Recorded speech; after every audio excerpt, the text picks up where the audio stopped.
Cunan est un jeune aristocrate issu d'une famille influente du royaume, et on pourrait penser que sa vie est formidable, mais regardez sa famille assise autour de lui. Eh bien, c'est quelque chose qu'il ne peut pas faire, car il est aveugle.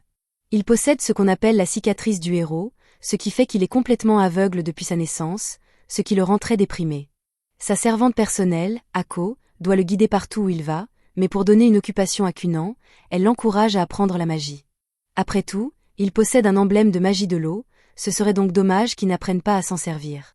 Il est présenté à son professeur de magie, Génie, qui se réjouit de pouvoir enfin rencontrer Cunan en personne. Elle se présente, puis ils commencent leur première leçon de magie de la journée, un sortilège de base pour créer une boule d'eau. Après avoir enseigné l'incantation à Cunan, celui-ci s'essaie au sort et parvient à créer une petite boule d'eau. Génie est impressionnée par la performance de Cunan et lui dit qu'elle voit qu'il a de grandes aptitudes, mais Cunan ne voit rien, alors il lui demande de lui expliquer ce qui vient de se passer. Génie lui explique qu'il a réussi à créer une boule d'eau de la taille d'un globe oculaire, mais c'était un très mauvais choix de mots.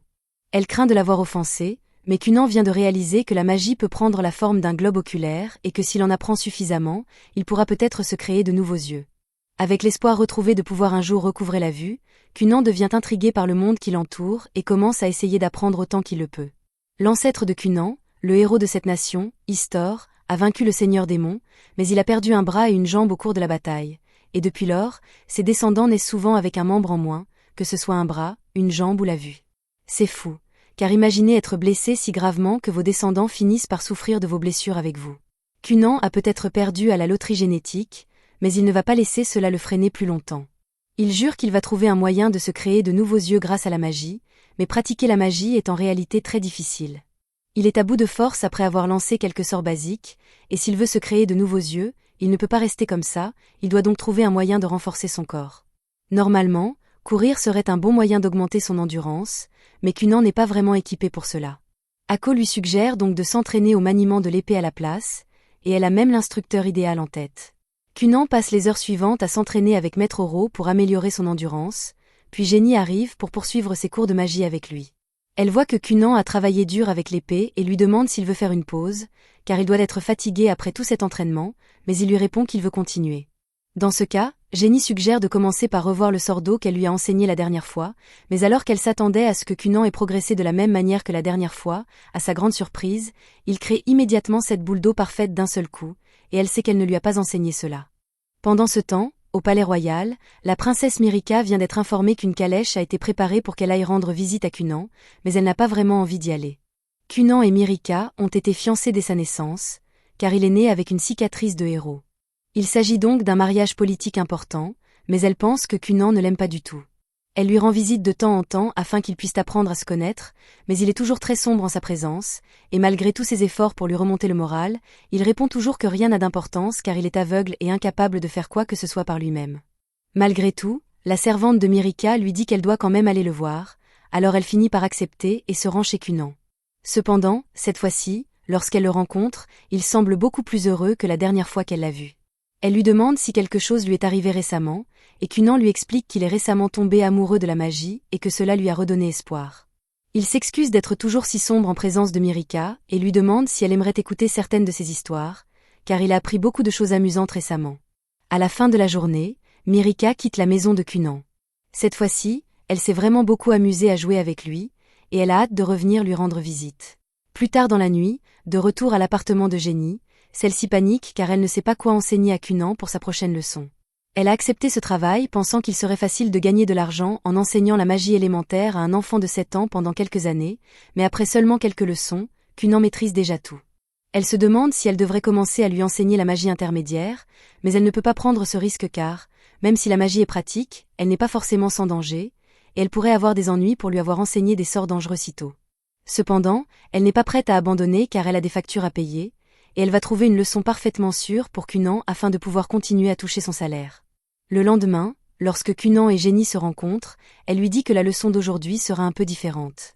Il maîtrise déjà la boule d'eau, mais il s'agit d'un sort composé, elle veut donc qu'il essaie d'apprendre à en ajuster les différents aspects. Cunan suppose qu'elle parle de la façon dont il crée l'eau, la fait flotter dans les airs et maintient sa forme de boule en suspension, et elle lui dit qu'il a raison, mais qu'il y a beaucoup plus que cela. Des éléments tels que la température, le goût et la couleur peuvent également être ajustés, et pour le démontrer, elle crée 2 boules d'eau devant lui. Quand il les touche, Il remarque que l'une est froide tandis que l'autre est chaude, et il semble comprendre le concept que Jenny essaie de lui expliquer, alors il décide d'essayer. Jenny est surprise de l'entendre dire cela, car elle avait prévu de lui enseigner cette leçon au cours des prochaines semaines, mais rien qu'à partir de ses explications, il comprend déjà les bases de la technique et a même réussi à créer de l'eau aromatisée au jus de fruits. Certes, c'est encore très difficile pour lui, il va donc devoir beaucoup s'entraîner. Le lendemain, Ako s'apprête à lui préparer une boisson, elle demande donc à Cunan de lui faire de l'eau chaude, ce qu'il fait, mais alors qu'il lui apporte l'eau, Cunan aperçoit le bol de pommes en dessous, et là, attendez une minute, Cunan vient de voir ses pommes. Il panique et renverse l'eau, car c'est la première fois qu'il voit quelque chose, mais quand Ako lui demande si cela signifie que ses yeux fonctionnent, il explique que ce n'est pas le cas. C'est plutôt comme s'il avait pu utiliser sa magie pour identifier l'objet, ce qui est une avancée stupéfiante, car cela le rapproche un peu plus de son objectif, créer des yeux avec la magie. Pour l'instant, tout ce qu'il peut faire, c'est différencier les pommes rouges des pommes vertes, mais il n'a toujours aucune idée de ce à quoi ressemblent la plupart des couleurs, il va donc devoir s'entraîner beaucoup pour s'y habituer. Peu de temps après, Ako va annoncer la bonne nouvelle au père de Cunan, qui est stupéfait d'apprendre que Cunan peut désormais voir. Ako explique qu'il ne peut voir qu'à une courte distance de son corps grâce à sa magie, mais qu'il peut facilement identifier les couleurs, ce qui équivaut à une vision normale. Il est également capable de lire des livres en suivant les couleurs des images. Il ne comprend toujours pas les mots, car il n'a jamais appris à lire quand il était enfant, mais ce n'est qu'une question de temps avant qu'il ne maîtrise cela, et le père de Cunan est heureux de l'apprendre. Plus tard dans la journée, Cunan se prépare pour son cours de magie habituel avec Jenny, mais pendant qu'il attend son arrivée, il a une idée et décide de surprendre Jenny en lui montrant à quel point sa magie s'est améliorée. Pour ce faire, il crée une énorme boule d'eau rouge dans les airs, et Ako trouve cela magnifique, mais un instant plus tard, sa famille vient voir comment il va, et Cunan est tellement excité de les voir qu'il perd le contrôle de la boule d'eau et l'éclabousse sur lui-même et Ako. La mère de Cunan est horrifiée en le voyant dans cet état, mais il ne comprend pas pourquoi elle en fait toute une histoire, puisqu'il est simplement recouvert d'eau rouge. Ako lui explique que la couleur rouge peut être un peu dérangeante pour la plupart des gens, car c'est la même couleur que le sang humain, mais Cunan n'avait aucune idée que le sang était rouge. Cunan passe la plupart de son temps libre à lire, ce que son père a remarqué. Il convoque donc Ixio, le frère de Cunan, dans son bureau pour lui faire part de ses projets. Il dit à Ixio qu'il envisage d'envoyer Cunan à l'école maintenant qu'il est capable de prendre soin de lui-même, mais qu'il aura besoin qu'Ixio veille sur lui autant que possible en tant que frère aîné. Quelque temps plus tard, Cunan est convoqué à la succursale principale pour rencontrer son père, mais il ne sait pas de quoi il s'agit, car il n'a rien fait de mal récemment. Lorsqu'il rencontre enfin son père, celui-ci lui annonce qu'il a une nouvelle très importante à lui communiquer. Selon le tuteur de Cunan, celui-ci a déjà terminé la plupart des matières enseignées à l'école pour enfants nobles, même s'il n'y a jamais mis les pieds. Il se demande si Cunan est curieux de savoir ce que l'on ressent lorsqu'on va à l'école, mais Cunan répond qu'il n'est pas particulièrement intéressé par la scolarité. Après tout, il ne voudrait pas être un fardeau pour ses camarades de classe, et il a ses propres objectifs à atteindre. Il demande à son père si le fait qu'il ne souhaite pas aller à l'école pose problème, et c'est en quelque sorte le cas, car l'école est obligatoire pour tous les enfants nobles et, techniquement, Cunan est déjà inscrit, du moins sur le papier. Mais en raison de sa situation particulière, son père a obtenu du roi qu'il fasse une exception pour lui.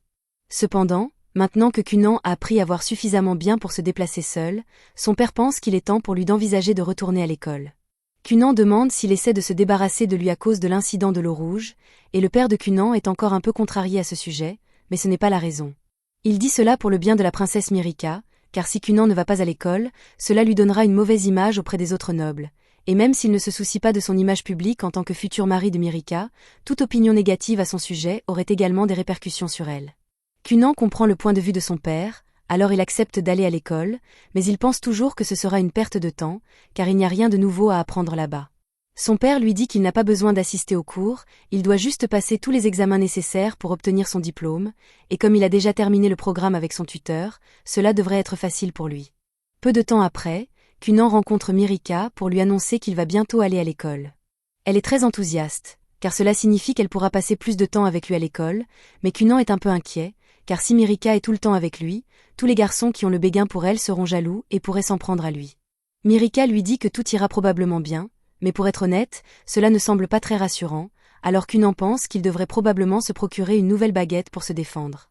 Le jour du départ, Cunan et Ixio montent dans une calèche pour se rendre à l'académie, mais pour rendre le trajet un peu plus confortable, Cunan jette un sort d'eau sur les roues afin qu'elles agissent comme des amortisseurs.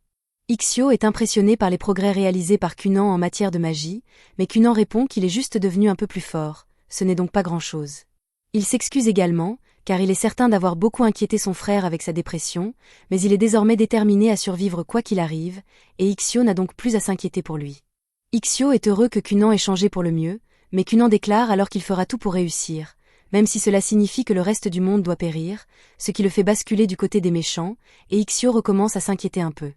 Ils finissent par arriver à l'école et Kunan peut entendre les voix de dizaines de nouvelles personnes à la fois. Dans le passé, il aurait immédiatement renoncé sans même essayer, mais plus maintenant. Il demande à Mirika de lui prendre la main alors qu'ils entrent tous les deux dans le bâtiment, et près de l'entrée, un professeur l'attend pour le rencontrer. Cast a été chargé d'accompagner Kunan et de le surveiller pendant les examens de passage dans la classe supérieure, mais elle est un peu inquiète car elle a entendu dire que Kunan était un garçon timide et réservé et elle ne sait pas trop comment s'y prendre avec quelqu'un comme lui qui refuse de socialiser. À sa grande surprise, quelques instants plus tard, elle voit Kunan et Mirika passer avec Ixio et ils semblent tous discuter normalement. Elle les rattrape et se présente comme la professeure qui sera chargée de s'occuper de Kunan aujourd'hui, et Kunan lui dit qu'il est ravi de la rencontrer. La cloche sonne peu après, Mirika et Ixio doivent donc se rendre dans leurs classes respectives. Mirika dit au revoir à Kunan et lui donne rendez-vous à la cafétéria pour le déjeuner une fois qu'il aura terminé ses examens. Pendant ce temps, depuis le 2e étage, le frère aîné de Mirika l'observe et voit à quel point elle est heureuse avec Kunan. Il pourrait donc la soutenir, mais non, il préfère être méchant, et il a l'intention de confronter Kunan dès qu'il le trouvera. Pendant ce temps, Kunan vient d'arriver dans la salle d'examen, et Cast lui explique les bases. Il doit passer 5 examens. Et normalement, ces examens sont répartis dans le temps pour donner aux élèves le temps de se préparer, mais une exception a été faite, et il sera autorisé à passer les examens les uns après les autres. Kunan s'excuse auprès d'elle pour le dérangement, expliquant que son père et le roi sont pratiquement les meilleurs amis du monde, et qu'ils ont probablement tiré quelques ficelles pour forcer l'école à faire une exception pour lui. Il se lance alors dans une digression sur la proximité entre son père et le roi, mais elle ne veut vraiment pas en entendre parler, car elle préfère rester en dehors de la politique de la haute société. Une fois les examens terminés, Cast se rend dans la salle des professeurs pour les corriger. Elle pensait devoir truquer un peu les notes de Kunan pour s'assurer qu'il réussisse, puisque le roi le soutient, mais il a en fait réussi tous les examens tout seul, ce qui n'a aucun sens pour quelqu'un qui a séché l'école jusqu'à présent. Après l'examen, Kunan retrouve Mirika, et ils s'apprêtent à déjeuner ensemble quand soudain, Lyle les interrompt. Mirika semble avoir peur de son frère, car il a des tendances violentes, mais Kunan ne sait pas que Lyle est le frère de Mirika et franchement, il s'en fiche, car si Lyle contrarie Mirika, il doit partir. Kunan s'apprête à s'en prendre à Lyle, mais à ce moment-là, Ixio arrive et se place devant lui pour essayer d'apaiser les tensions.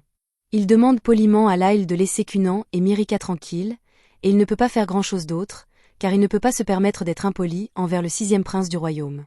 Cependant, pendant que Lyle criait sur Ixio, Kunan jette secrètement un sort et rassemble des gouttelettes d'eau autour de l'entrejambe du pantalon de Lyle avant de faire semblant de ne rien remarquer et de crier « Oh non, le prince Lyle vient de faire pipi dans son pantalon ». Tous les regards se tournent instantanément vers l'entrejambe de Lyle, et même s'il n'y avoir fait pipi sur lui-même, les preuves sont accablantes. Pour éviter une humiliation supplémentaire, il est contraint de partir. Ixio et Mirika sont soulagés que Lyle soit parti, mais ils savent tous deux que Kunan est forcément derrière cette histoire de pipi. Kunan évite la question et change de sujet en demandant aux autres ce qu'ils aimeraient manger pour le déjeuner. Après s'être assis, Kunan demande aux autres s'ils savent pourquoi Lyle faisait tout un plat plutôt sans raison, et Mirika lui dit que c'était probablement pour la tenir en respect. Lyle est le 6e prince, tandis qu'elle est la 9e princesse, donc elle est en dessous de lui dans la hiérarchie royale. Mais puisqu'elle est fiancée à Kunan, un sorcier qui possède la cicatrice du héros, cela la place dans une position bien plus élevée en termes de statut.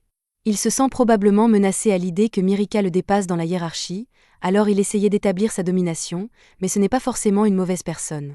Kunan a un peu l'impression d'avoir peut-être exagéré plus tôt, alors il se demande s'il devrait s'excuser pour ce qu'il a fait, mais les autres rejettent immédiatement l'idée et lui disent que Lyle a eu ce qu'il méritait après le coup qu'il a tiré aujourd'hui. Le temps passe, et de retour à la maison, Kunan a commencé à apprendre à changer la texture de la glace pour qu'elle ressemble à d'autres choses. Cette fois, il a fait en sorte que la glace ait la texture d'une pomme, et son enseignante est impressionnée. Mais elle lui dit qu'il devrait essayer de toucher plus de choses pour pouvoir utiliser différentes textures. Le jour de l'examen final arrive bientôt, et en arrivant à l'école pour la journée, Ixio remarque que Kunan touche beaucoup le cheval récemment. Il demande ce que c'est que cette histoire, et Kunan répond qu'il est juste en train de collecter des échantillons, mais Ixio n'a aucune idée de ce que cela est censé vouloir dire. Un peu plus tard, Mirika arrive pour saluer Kunan, et il lui dit qu'il va regretter de ne plus pouvoir lui parler à l'école tout le temps puisque ce sera son dernier jour ici. Mais Mirika lui rappelle qu'ils ont encore toute la journée devant eux, donc pas besoin de dire au revoir maintenant. Ils se dirigent tous vers la salle d'examen, et Cunon est excité car c'est la première fois qu'il est réellement en classe avec d'autres élèves, mais il va aussi regretter tout le temps en privé qu'il passait avec la professeure Cast quand il passait ses tests. Cast lui dit qu'elle continuera à faire attention à lui, même s'il y a d'autres élèves ici, et Ixio remarque que Cunon et Cast semblent être devenus très proches.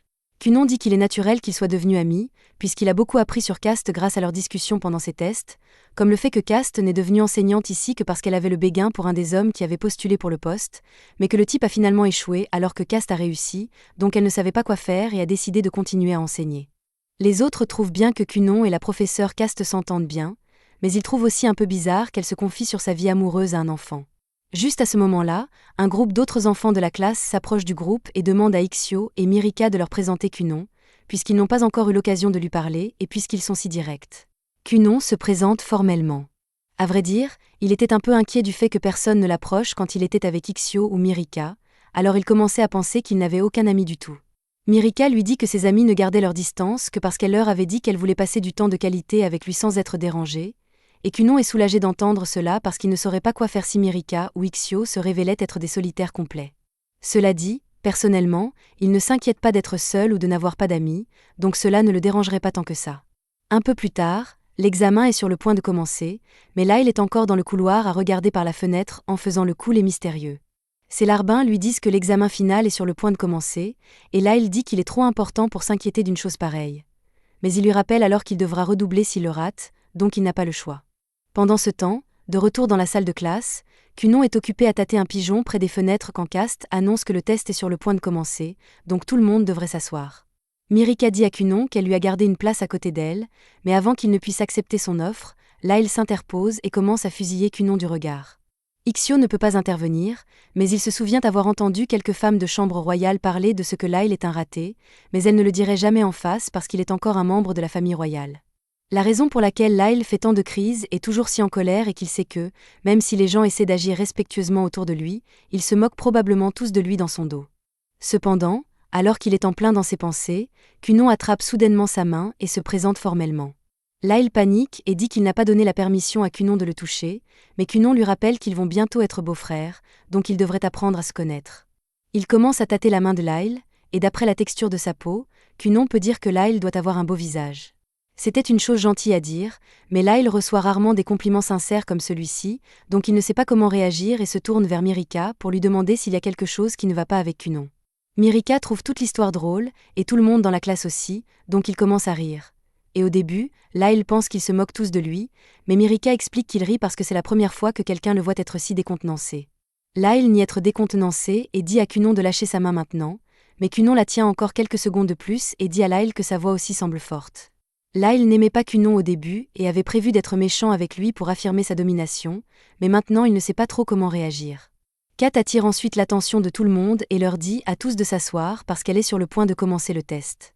À la fin de la journée, le test est terminé et Cast a fini de noter les copies de tout le monde, donc elle dit qu'elle va annoncer les résultats maintenant.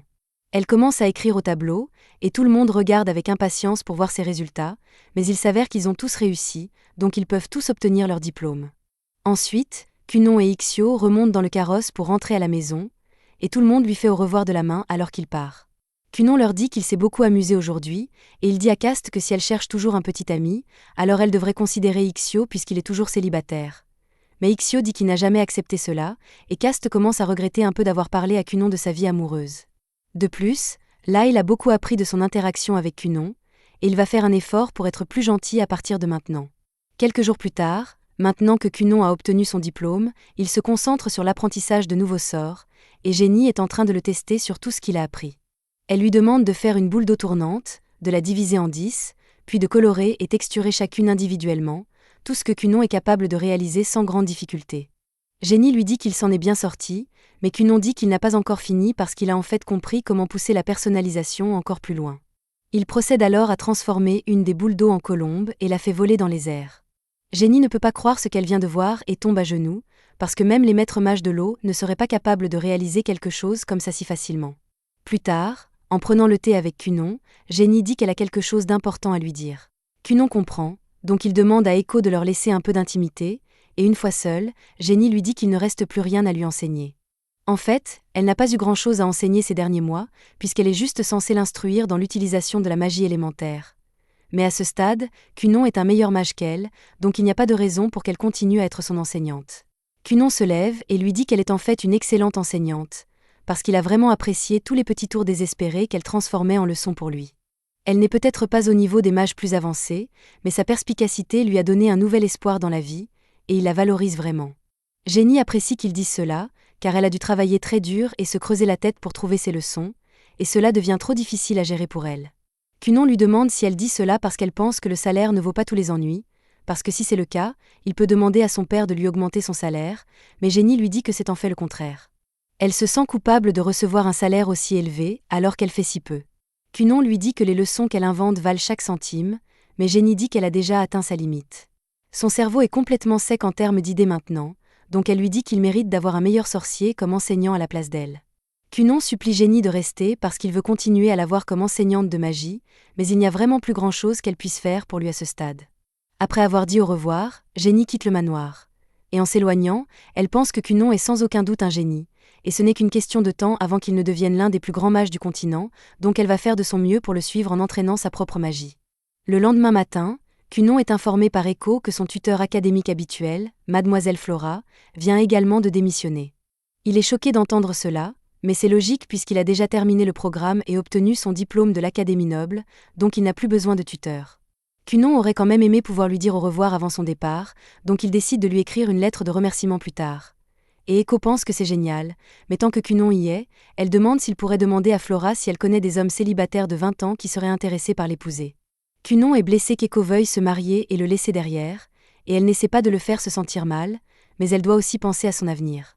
De plus, elle est sûre que Cunon se débrouillera tout seul, mais il dit qu'il ne se débrouille pas du tout. Jenny est déjà partie. Il vient d'apprendre que Flora a démissionné, et maintenant Echo veut partir aussi. À ce rythme, il ne lui restera bientôt plus personne.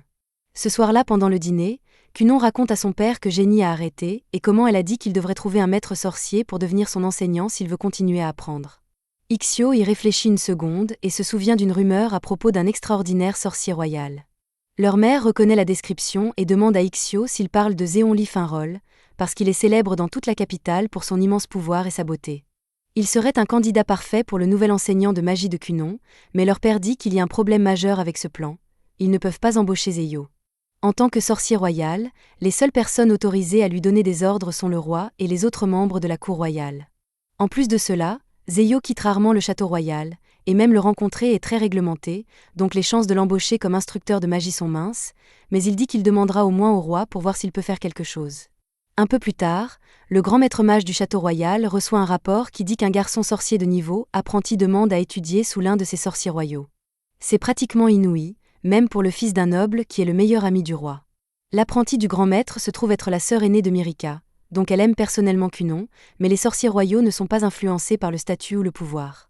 Le grand maître avait initialement l'intention de rejeter la demande, peu importe à quel point Cunon est bien connecté, mais il a commencé à lire le dossier de Cunon.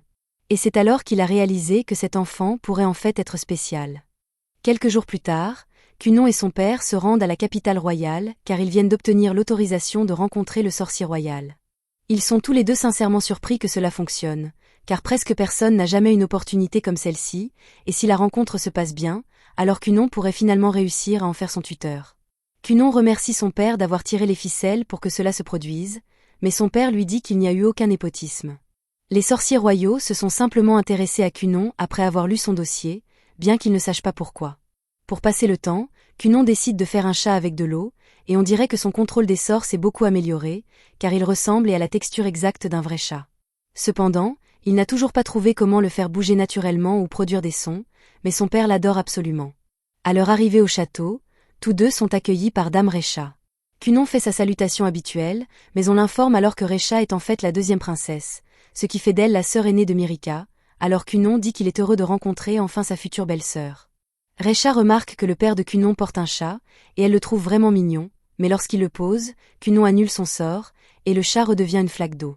Elle est stupéfaite qu'un enfant puisse avoir un tel niveau de maîtrise, car elle n'avait pas réalisé que ce n'était pas un vrai chat, et cela signifie que Cunon est bien plus doué qu'elle ne le pensait.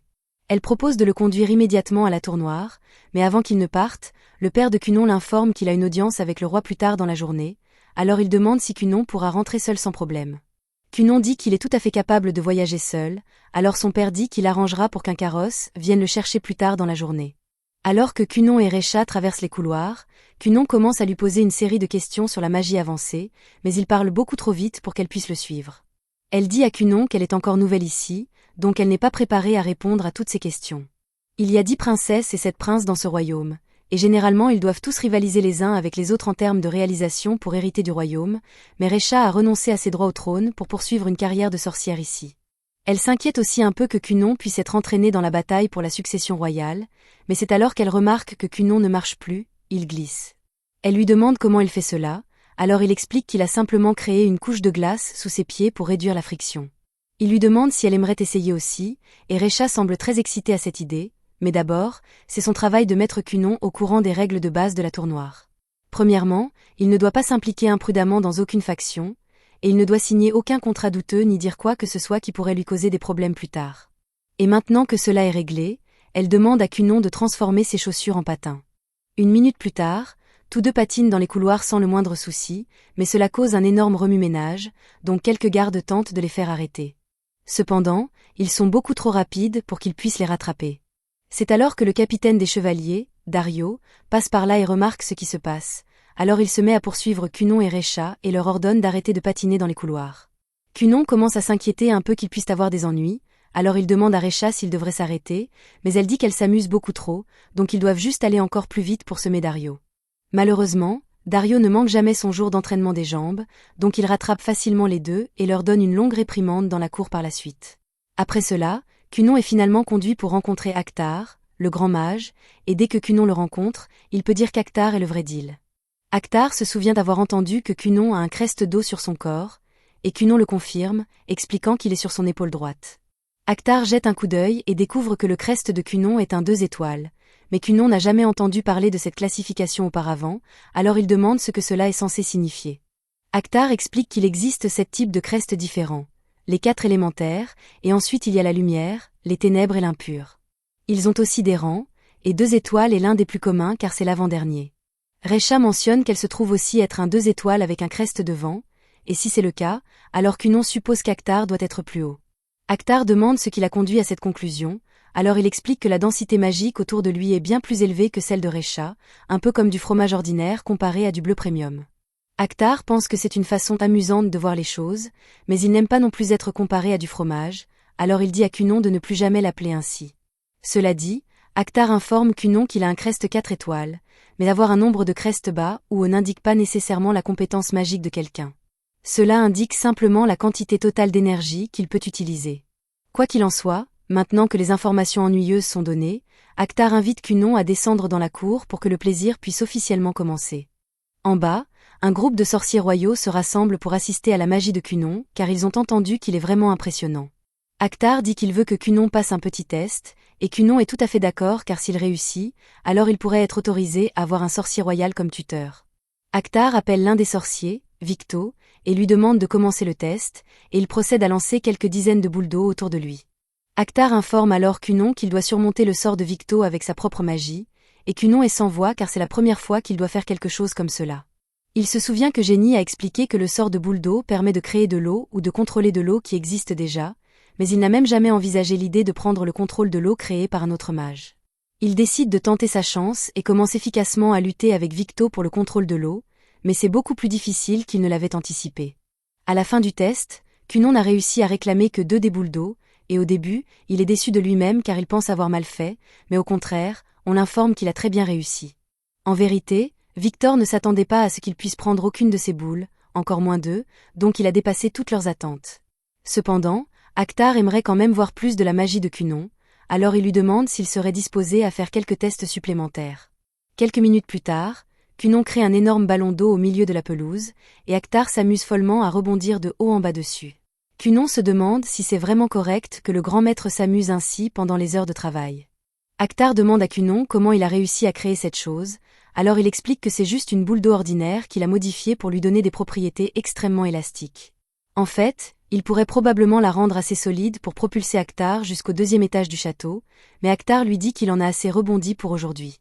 Un moment plus tard, Recha s'approche de Cunon et lui demande s'il peut faire d'autres choses avec de l'eau, comme des humains, par exemple. Kunon dit qu'il peut, et pour le démontrer, il crée une poupée d'Iko, mais il n'a toujours pas trouvé comment la faire bouger naturellement. Il a déjà tenté de la faire voler, mais cela faisait vraiment peur, donc il ne le fait pas souvent.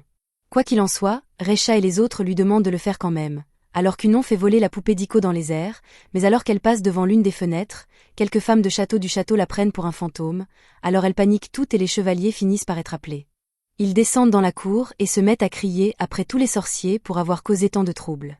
Tout le monde commence à essayer de rejeter la faute sur Victor pour une raison quelconque, et Kunon se sent triste car il ne pensait pas se faire réprimander 2 fois lors de son premier jour ici.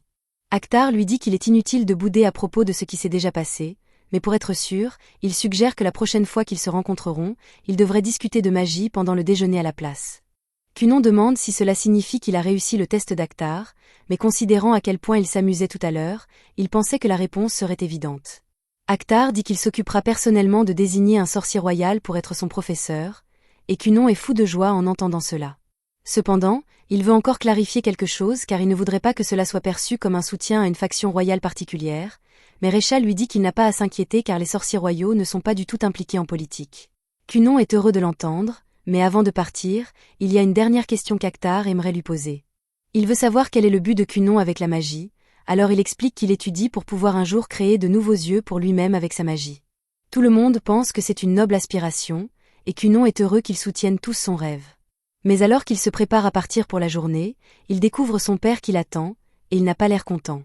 Il a apparemment entendu comment Kunon s'est fait réprimander pour avoir causé des troubles ici 2 fois rien qu'aujourd'hui, et il veut une explication dès que possible. Recha essaie d'expliquer que ce n'est pas de sa faute car c'est elle qui lui a demandé de faire les choses pour lesquelles il a eu des ennuis, mais son père dit que cela n'a pas d'importance car un sorcier est toujours responsable des conséquences de sa magie. Après tout, celui qui possède le pouvoir de tuer potentiellement des milliers de personnes ne devrait pas pouvoir utiliser l'excuse de « je ne faisais que suivre les ordres ». Donc si suivre des ordres résulte en blesser autrui, alors on devrait toujours refuser de le faire, quoi qu'il arrive. Kunon réalise que son père a raison, alors il s'excuse et promet de ne pas refaire la même erreur. Son père commence alors à rentrer à la maison, mais Kunon prévoyait de dîner avec Mirika ce soir, alors il va rester un peu plus longtemps. Mais en parlant de son dîner, Recha lui rappelle qu'il devrait probablement commencer à se diriger vers l'autre aile du château, car il est censé rencontrer Mirika dans quelques minutes. Kunon ne savait pas qu'il était déjà si tard, mais il ne veut pas courir tout le chemin car il finirait tout en sueur. Dans ce cas, Recha suggère qu'il pourrait utiliser un peu de magie pour régler le problème, mais Kunon n'est pas sûre de ce qu'elle veut dire. Elle lui rappelle qu'elle est une mage du vent, donc elle peut utiliser sa magie pour les y faire voler. Elle a juste besoin d'une plateforme pour qu'il puisse monter dessus. Kunon crée un autre ballon d'eau, et après que tous deux y soient montés, Kunon le fait flotter dans les airs, et une fois qu'ils sont assez hauts, Recha utilise sa magie du vent pour les propulser vers l'avant. C'est à la fois une expérience terrifiante et exaltante, mais malheureusement, Recha n'avait pas beaucoup réfléchi à la façon dont ils allaient atterrir, alors ils finissent par s'écraser au sol. Heureusement, la boule d'eau amortit leur chute, mais ils atterrissent juste devant Dario, et il n'a pas l'air content car c'est la 3e fois qu'il les attrape à causer des troubles. Donc pendant que Mirika se prépare encore, Kunon et Recha se font encore réprimander.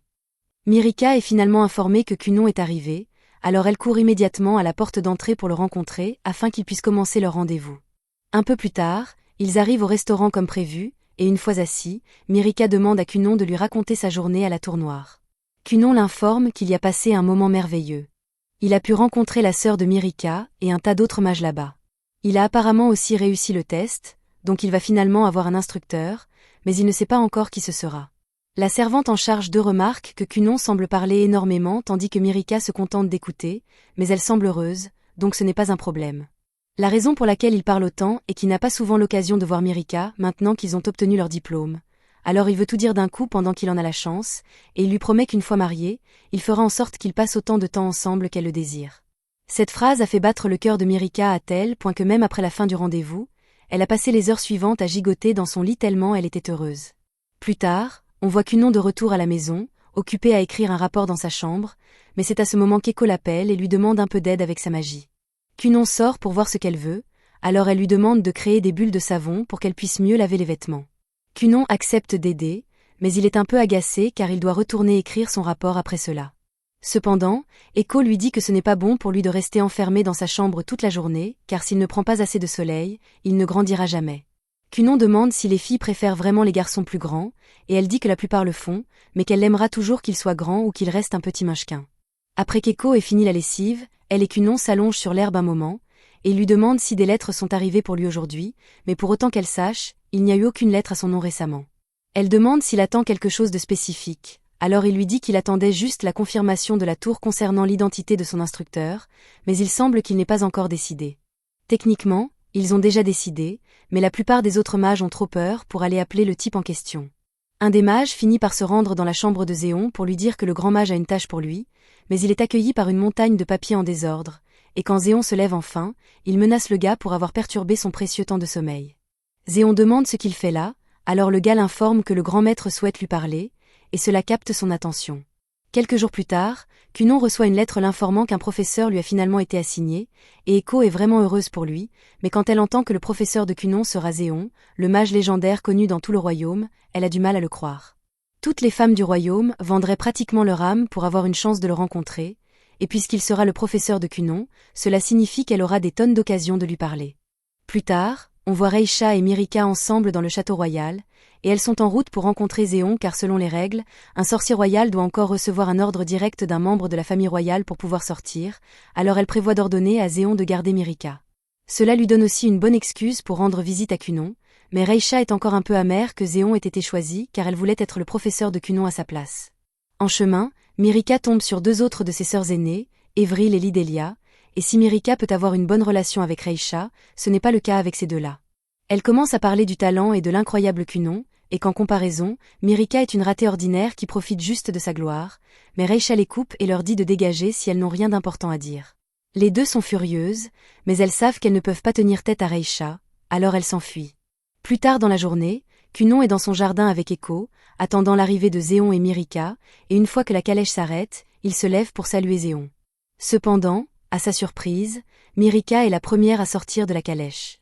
Il ne s'attendait pas à ce qu'elle vienne aujourd'hui, mais il est heureux tout de même car c'est toujours un plaisir de la voir. Cependant, alors qu'il discute avec Mirika, Zéon descend de la calèche et Cunon devient silencieux dès l'instant où Zéon entre dans son rayon de détection. Quant à Echo, elle est en extase intérieure à la vue de Zéon, mais elle ne veut pas se ridiculiser, alors elle fait de son mieux pour garder un visage impassible. L'énergie magique que Cunon ressent venant de Zéon est incroyablement dense, et il peut immédiatement dire que Zéon est bien meilleur que tous les autres sorciers royaux qu'il a rencontrés l'autre jour. Mirika remarque que Cunon est soudainement devenu très silencieux, alors elle demande si quelque chose ne va pas, mais il dit que ce n'est rien. Il se présente à Zéon, mais Zéon fait clairement comprendre qu'il ne veut pas vraiment être là. La seule raison pour laquelle il a accepté de venir est que le grand maître lui a dit qu'il y avait un jeune mage intéressant ici, mais il doute que Cunon puisse être à la hauteur de ses attentes. Dario prend alors la parole et se présente formellement à tout le monde comme le chevalier envoyé pour protéger Mirika et Zéon pendant ce voyage. Cunon dit que c'est agréable de revoir Dario, ce qui surprend Mirika car elle ignorait que Cunon et Dario s'étaient déjà rencontrés. Alors Cunon explique que Dario est le chevalier qui les a réprimandés, lui et Reisha, 3 fois la dernière fois qu'ils ont visité la capitale, mais qu'il ne faisait que son travail. Quoi qu'il en soit, quelques minutes plus tard, Cunon, Zéon et Mirika sont tous assis ensemble à une table dans le jardin, et au début, Cunon ignorait complètement Zéon car il était préoccupé à parler à Mirika, mais Zéon se lasse rapidement de regarder les deux flirter. Alors il frappe du poing sur la table et dit à Cunon qu'il veut parler magie maintenant. Il essaie de faire comprendre à Cunon à quel point ses connaissances en magie sont insignifiantes en lui posant des questions bien au-delà de ses capacités, mais Cunon semble prêt à tout.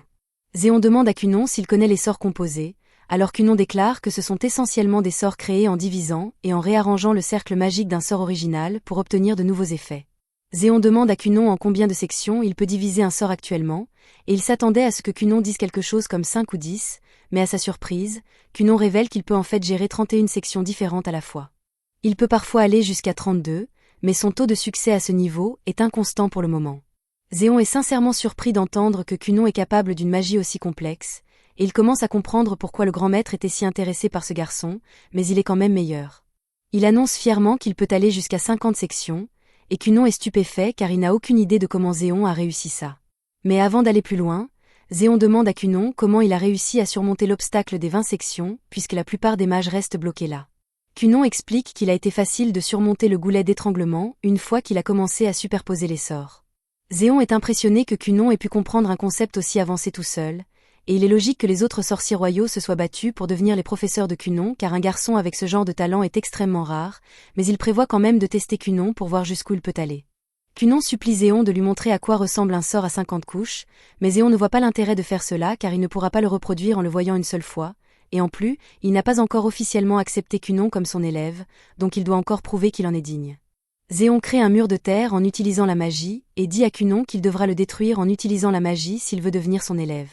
Il mentionne aussi qu'il a entendu parler du sort de matelas d'eau de Cunon par Reisha, alors il demande à Cunon de lui en faire un pour qu'il puisse se reposer pendant son test. Au début, Zéon pensait que ce serait juste un siège confortable pour observer les progrès de Cunon, mais dès qu'il touche le matelas d'eau, il s'évanouit à cause de son confort, et Echo ne lui en veut pas car la même chose lui est arrivée quand elle a essayé. De son côté, Cunon inspecte le mur de pierre pour voir s'il y a des failles structurelles qu'il pourrait exploiter, mais la chose est solide comme du roc et complètement lisse de partout.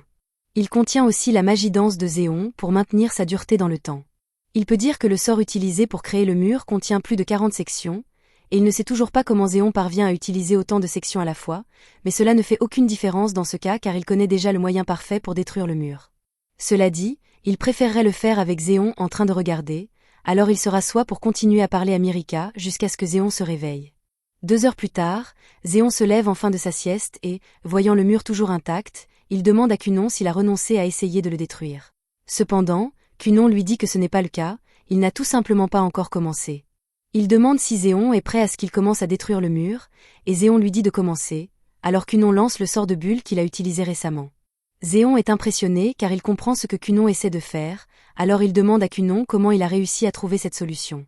Il explique que bien que ce soit un mur de terre très solide, en fin de compte, il est toujours fait de terre, alors il a pensé que s'il le recouvrait de suffisamment d'eau, il finirait par être saturé et se désagréger tout seul. Zéon dit à Cunon qu'il a très bien réussi car la plupart des gens, face à un test comme celui-ci, opteraient immédiatement pour la force brute, mais Cunon a choisi d'utiliser la finesse à la place et c'est une compétence précieuse pour un mage. Il dit à Cunon qu'à partir de maintenant, il est officiellement son élève, et Cunon est extrêmement heureux car non seulement il a un maître merveilleux, mais il a aussi Mirika à ses côtés. Cependant, Zéon coupe court aux avances de Cunon et lui dit qu'il n'aura plus beaucoup de temps pour ça car il a des milliers de choses à apprendre et des tonnes de recherches à faire, et sur ce point, il demande à Mirika ce qu'elle prévoit de faire. Il lui dit que Cunon a déjà un talent exceptionnel et que ce n'est qu'une question de temps avant qu'il ne devienne l'une des personnes les plus influentes du royaume, et quand cela arrivera, il n'y aura pas de pénurie de femmes demandant sa main. Alors comment Mirika se démarquera-t-elle alors? Mirika comprend ce qu'il essaie de dire, mais Cunon dit à Zéon d'arrêter d'être si méchant avec elle. Et on dit qu'il ne voulait rien dire de mal car en fait, il encourage, mais Cunon lui dit qu'il y a encore des choses qu'on ne devrait pas dire comme ça, et avec la façon dont il agit, Cunon ne serait pas surpris si Zéon avait été involontairement méchant avec la fille qu'il aimait à un moment donné, et que quelqu'un d'autre avait pu la lui voler à cause de ça. Ces mots ont touché une corde sensible chez Zéon à l'instant, mais il ne l'admettra pas, alors il crie simplement à Cunon de se taire. Plus tard dans la nuit, Mirika rentre chez elle et réfléchit sérieusement à ce que Zéon a dit plus tôt dans la journée. Elle sait que Cunon va devenir une personne incroyable dans le futur, et si elle veut rester digne d'être sa partenaire, alors elle va devoir s'améliorer d'une manière ou d'une autre. Quelques jours plus tard, Zéon et Mirika sont de retour chez Cunon pour sa prochaine leçon, et Cunon est tellement excité qu'il a du mal à se contenir. Cependant, au lieu de s'entraîner, Zéon avait apparemment autre chose en tête pour la leçon de Cunon aujourd'hui, il l'emmène donc dans un bureau vide et déverse un tas de documents sur la table pour qu'il les trie. C'était techniquement censé être le travail de Zéon, mais il est trop paresseux pour le faire, alors il dit à Cunon qu'il doit les parcourir tous d'ici la fin de la journée et lui demande de faire un autre lit d'eau pour qu'il puisse faire une sieste en attendant. Comme Cunon va être occupé avec ça toute la journée, Mirika ne pourra pas du tout lui parler, alors Echo propose de lui préparer une tasse de thé pendant qu'elle attend. Cependant, Mirika décline et dit qu'elle a en fait une faveur à demander. Mirika dit à Echo qu'elle aimerait pratiquer son escrime pendant son temps libre ici, mais elle lui demande de garder cela secret vis-à-vis de Cunon, car elle ne veut pas qu'il le découvre avant qu'elle ne soit devenue suffisamment bonne pour être digne de lui. Pendant que Mirika s'entraîne dehors, Cunon est toujours occupé à organiser tous les documents de Zéon, mais c'est incroyablement difficile puisque l'écriture de Zéon le qualifie pratiquement pour être médecin. Un peu plus tard, Zéon se réveille en fin de sa sieste et demande à Cunon s'il a fini avec les documents, mais Cunon lui dit qu'il n'en est encore qu'à la moitié. Zéon dit à Cunon qu'il est bien trop lent, mais Cunon se défend et dit qu'il aurait fini maintenant si Zéon n'avait pas une écriture de bambin. La moitié des documents sont complètement indéchiffrables, donc Cunon a pratiquement été forcé de comprendre la plupart des théories par lui-même pour pouvoir les réécrire dans quelque chose qui ne ressemble pas à des pattes de mouche. Zéon ne peut nier que son écriture est un véritable gâchis, mais il dit que c'est une partie importante de l'entraînement de Cunon, car il y a une différence entre l'information et la connaissance. Si Cunon avait simplement lu les documents, alors tout ce qu'il aurait obtenu serait de l'information, mais puisque l'écriture est si mauvaise, il est pratiquement forcé de déchiffrer toutes les théories par lui-même au lieu de simplement les lire, et cela rend beaucoup plus probable qu'il se souviendra réellement du concept plus tard. Cela a beaucoup de sens. Donc Cunon remercie Zéon d'être un si bon professeur, mais ce n'est encore qu'une façon pour Zéon de refiler son travail à Cunon. À la fin de la journée, il est temps pour Zéon et Myrika de partir, mais Cunon a encore quelques questions à poser car il se souvient avoir vu un diagramme d'un sort dans l'un des documents et il se demandait de quoi il s'agissait. Zéon sait de quoi parle Cunon, mais il serait plus facile de lui montrer plutôt que d'expliquer ici, alors il dit à Cunon de venir à la tour noire quand ce sera l'heure de leur prochaine leçon. Quelques jours plus tard, Cunon arrive à la tour noire, et tous les sorciers royaux sont ravis de le revoir. Ils sont excités de voir plus de magie de Cunon, mais Zéon coupe court aux réjouissances et dit à tout le monde que Cunon est là pour le voir, donc ils doivent reculer. Il dit ensuite à Cunon de le suivre, mais quand Reisha et les autres réalisent que Zéon essaie d'amener Cunon dans sa chambre, ils essaient tous de l'arrêter car c'est bien trop dangereux là-dedans pour un enfant. Cependant, Zéon a déjà pensé au parfait contre-pied à cette situation, alors il dit à Cunon de créer quelques lits d'eau et les autres s'endorment immédiatement dessus parce qu'ils ne peuvent pas résister. Les deux commencent à se diriger vers la chambre de Zéon et en chemin, Zéon commence à parler à Cunon des outils magiques. Il y a des objets fabriqués pour fonctionner avec de la magie, comme cette lampe là-bas, et beaucoup d'ingénieurs magiques se consacrent à la création d'outils magiques pour résoudre les problèmes quotidiens. Un peu plus tard, Cunon et Zéon arrivent à son bureau, et l'endroit est rempli de tant de documents de recherche avec des théories magiques que Cunon n'a même jamais entendues auparavant.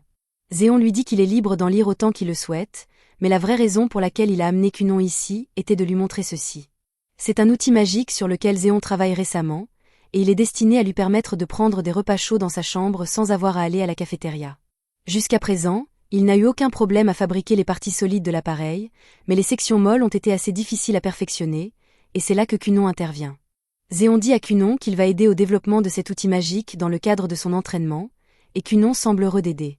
Mais juste à ce moment, le grand maître entre, et il a vraiment envie de parler à Cunon, alors il lui demande de le rejoindre à la cafétéria pour le déjeuner aujourd'hui. Zéon et Cunon n'ont pas vraiment le temps de perdre du temps à bavarder pendant le déjeuner, alors Zéon dit à Cunon de faire un autre lit d'eau, et comme les autres, le grand mage s'endort en quelques secondes. Maintenant qu'il a été pris en charge, Cunon et Zéon reviennent à parler de l'appareil magique, et Zéon dit qu'il s'occupera du cadre externe de l'appareil avec de la magie de la terre, mais les petits mécanismes internes seront du ressort de Cunon. Un peu plus tard, après que tout le monde se soit réveillé de sa sieste, ils se rendent tous à la cafétéria pour déjeuner, et ils sont tous encore très excités de parler à Cunon. Il ne cesse de lui dire qu'il a le droit de changer de professeur s'il le souhaite, mais Cunon dit qu'il est heureux de travailler sous les ordres de Zéon, et l'entendre dire ça rend tous les autres sorciers jaloux. Cunon ne cesse de faire l'éloge de Zéon pour être un si bon professeur, et c'est agréable d'être apprécié, mais Zéon lui dit d'arrêter parce qu'à ce rythme, il va se faire agresser par les autres sur un parking. Cunon change de sujet et demande à Reisha où est Myrika car il aimerait prendre le thé avec elle avant de partir pour la journée. Reisha l'informe qu'elle est actuellement à la cérémonie d'ouverture de l'école supérieure pour nobles aujourd'hui, donc elle ne pourra pas le voir. Cunon savait que Myrika poursuivait des études supérieures, mais il ne savait pas que cela avait déjà commencé.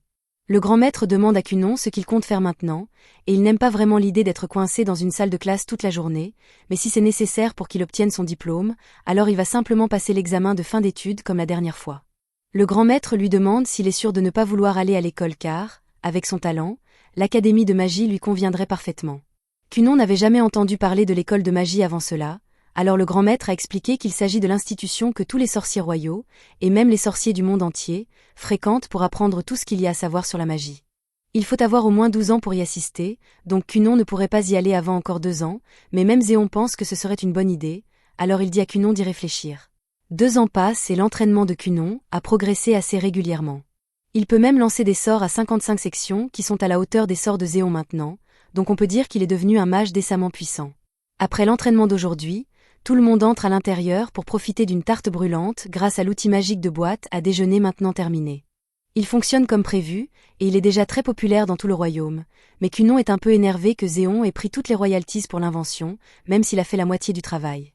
Au total, Cunon et Zéon ont collaboré sur 8 outils magiques et 5 articles de théorie magique jusqu'à présent, et Cunon est toujours impatient d'en travailler davantage, mais tout d'un coup, Zéon dit qu'il s'occupera du reste du travail par lui-même.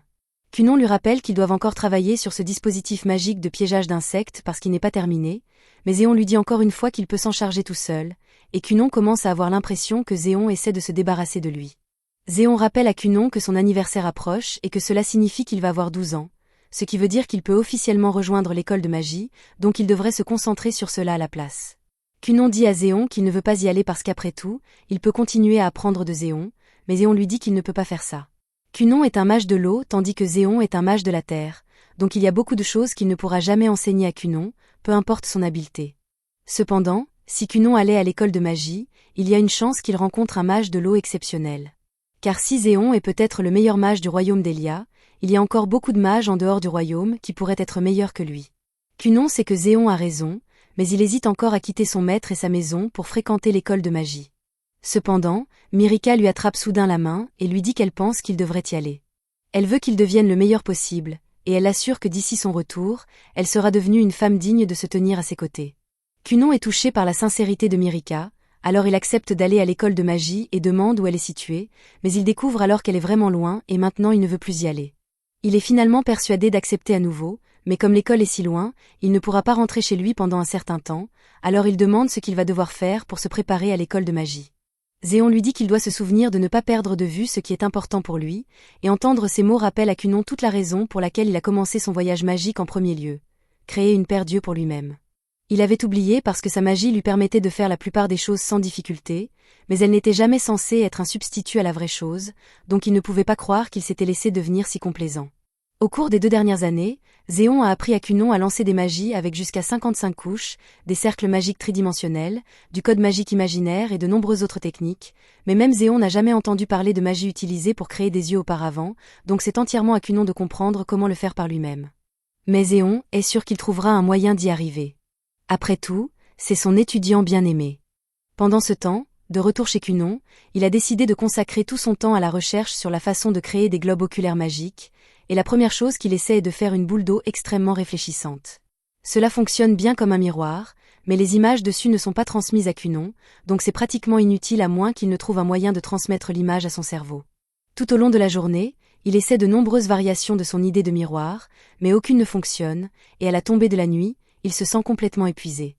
Il n'a plus d'idée, donc pour se clarifier l'esprit, il va dans la chambre d'Ixio et lui demande s'il veut aller au sauna ensemble.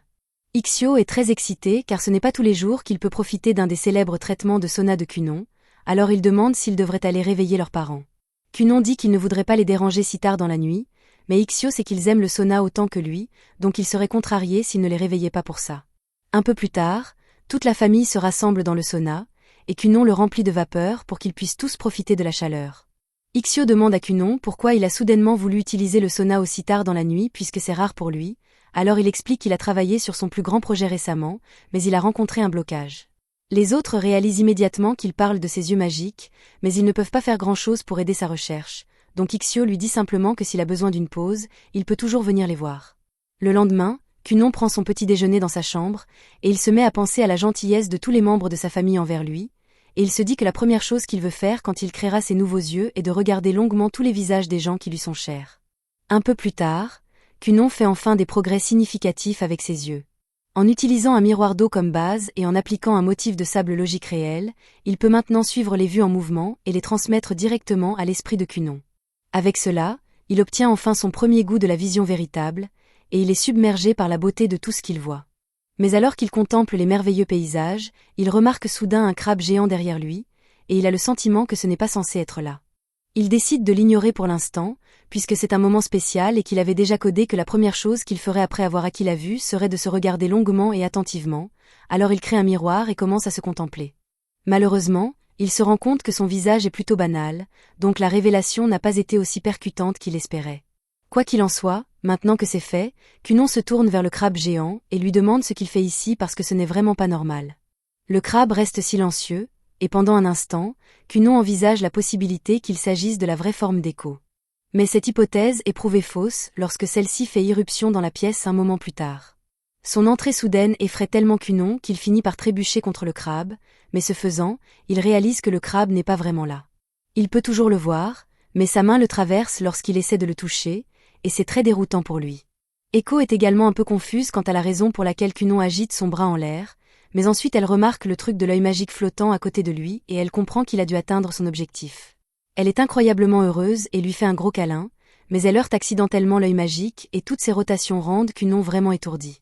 Echo s'excuse d'avoir heurté son œil, mais comme c'est une occasion spéciale, elle lui demande s'il aimerait qu'elle prépare un festin spécial pour célébrer. Cunon aime l'idée, mais il y a encore le petit problème du crabe géant debout au milieu de la pièce, et Echo ne semble avoir aucune idée de sa présence. Et pour rendre les choses encore plus confuses, pour une raison quelconque, Kunon voit une corne noire sur la tête d'Eko, mais elle n'a jamais mentionné avoir une corne auparavant, et elle ne semble pas savoir qu'elle est là. Kunon ne sait vraiment pas quoi penser de cette situation, alors il décide de simplement laisser tomber pour l'instant et de s'en occuper plus tard. Pendant ce temps, il sort pour avoir un premier vrai aperçu du monde extérieur, et on pourrait penser qu'il serait ébloui par le beau paysage des champs, mais avec sa vision magique, ce qu'il voit est une étendue de terre morne avec un soleil noir et une atmosphère lugubre. Ce n'est pas du tout ce à quoi il s'attendait, mais il n'a jamais vu le ciel auparavant, donc il ne peut pas dire si c'est normal ou non. Eko le rejoint bientôt dehors puisqu'ils sont sur le point de se rendre au bâtiment principal pour informer les autres de sa vue, mais Kunon est encore assez inquiet parce que le crabe le suit maintenant et Eko ne peut toujours pas le voir. Quand ils arrivent finalement à la maison principale, Ixio et la mère de Kunon sont ravis d'apprendre qu'il peut maintenant voir, et Kunon est heureux de les voir aussi, mais pour une raison quelconque, Ixio a des ailes et sa mère a une hétérochromie. Ils ont tous les deux l'air vraiment cool aux yeux de Kunon, mais tout comme avec la corne d'Eko, il est le seul à pouvoir le voir, et il ne sait toujours pas pourquoi. Quelques instants plus tard, le père de Kunon arrive en courant dans les escaliers parce qu'il vient d'être informé de la vue de Kunon, et Kunon s'attendait à ce qu'il ait une caractéristique invisible similaire à ce que les autres ont, mais à sa surprise, son père ressemble à une calamité ambulante comparable à Antipyrale. Aucun d'entre eux ne semble avoir la moindre idée de leurs caractéristiques invisibles, donc il n'y aurait probablement aucun intérêt à leur en parler, alors Kunon décide d'attendre et de demander conseil à Zéon quand il en aura l'occasion. La nouvelle de l'exploit de Kunon atteint bientôt le château royal. Zéon est informé qu'il est autorisé à quitter le château pour rendre visite, même s'il n'est plus l'instructeur de Kunon, puisque c'est une occasion spéciale. Plus tard dans la journée, le carrosse du château arrive et Mirika est la première à sortir et à saluer Kunon. Elle lui dit qu'elle est vraiment heureuse qu'il ait pu réaliser son rêve et lui demande de voir comment le sort fonctionne. Kunon accepte et forme son œil magique, expliquant qu'il reflète toutes les images et les transmet directement à son cerveau, bien que ses vrais yeux doivent encore être ouverts pour qu'il puisse voir quoi que ce soit. Sur ce, Mirika remarque que les yeux de Kunon ont été fermés tout ce temps, alors elle lui demande de la regarder, mais Kunon est un peu nerveux parce qu'il ne sait pas à quoi va ressembler Mirika. Il ouvre lentement les yeux et regarde dans la direction de Mirika, et heureusement, elle a l'air parfaitement normale et aussi belle que Kunon l'avait imaginé, bien qu'elle ait une plume qui dépasse de sa tête, mais c'est quelque chose que Kunon peut simplement ignorer. Dario arrive bientôt aussi pour féliciter Kunon de ses réalisations, et aux yeux de Kunon, il a l'air d'avoir une sorte d'épée légendaire sur le dos, mais ce n'est rien comparé à ce que Kunon voit quand Zéon arrive enfin parce qu'il ressemble carrément à un être de pure lumière. Il a du mal à regarder directement Zéon parce qu'il est trop brillant, et au début, Zéon pense que Kunon plaisante, mais Kunon lui dit qu'il ressemble vraiment à un téléphone à luminosité maximale au milieu de la nuit. Kunon demande à Zéon de le rejoindre à l'intérieur parce qu'il a quelque chose qu'il veut discuter en privé, et Zéon accepte, alors il suit Kunon à l'intérieur. Pendant ce temps, Mirika se rend dans le jardin pour continuer son entraînement avec Dario comme d'habitude. À l'intérieur, Kunon informe Zéon de tout ce qui s'est passé depuis qu'il a acquis la vision, y compris le crabe géant qui le suit partout où il va et les caractéristiques aléatoires qu'il ne cesse de repérer sur les gens. Zéon trouve toute cette histoire hilarante puisqu'il n'a jamais rien entendu de tel auparavant, mais Kunon ne trouve pas ça drôle parce que quand il finira par épouser Mirika et emménager avec elle, il ne voudra pas avoir à gérer un crabe géant qui surveille tout ce qu'il fait. Sérieusement, Zéon croit que Kunon dit la vérité parce que les descriptions qu'il donne semblent un peu trop vives pour qu'il les ait inventées. Il est aussi flatté par le fait que Kunon le voit comme un être de lumière et en est fier, même s'il ne sait pas ce que cela signifie. Il y a deux possibilités auxquelles il peut penser pour la situation actuelle de Kunon, et l'une est que l'œil magique de Kunon pourrait lui permettre de voir la forme des âmes des gens, c'est pourquoi il voit des caractéristiques cachées que personne d'autre ne peut voir. Kunon accepte que c'est possible, mais si c'est le cas, alors cela voudrait dire que son âme est un crabe géant, et il ne veut pas accepter cela. Zéon suggère aussi que cela pourrait être des hallucinations provoquées par une intense maladie magique, mais Kunon n'a jamais entendu parler de la maladie magique auparavant, donc il ne sait pas ce que cela signifie. Zéon explique que dans ce monde, il y a divers endroits qui sont denses en énergie magique, et il traversait une telle zone quand il a soudainement été pris d'un étourdissement. C'était comme s'il avait descendu 20 shots de vodka d'un coup, et il a commencé à voir des dizaines de créatures immatérielles se déplaçant dans la zone sans forme physique. Cela ressemble vraiment à ce que Kunon vit, mais il n'y a aucun moyen d'en être sûr puisque ni l'un ni l'autre n'a beaucoup d'informations sur ce qu'est ce phénomène. Zéon lui dit qu'ils pourront en apprendre davantage à mesure que Kunon regardera de plus en plus de choses, mais jusque-là, ils doivent continuer à travailler sur des théories pour trouver un schéma. Kunon lui demande s'il est possible qu'il ait simplement raté l'œil magique quand il l'a créé, c'est pourquoi il voit tous ces trucs bizarres, mais Zéon lui dit que ce n'est pas possible parce que tout ce que quelqu'un d'aussi brillant que Kunon fait est destiné à fonctionner. Il y a beaucoup de créatures dans la nature qui ne peuvent pas voir les couleurs, certaines avec des dizaines d'yeux et d'autres sans yeux du tout.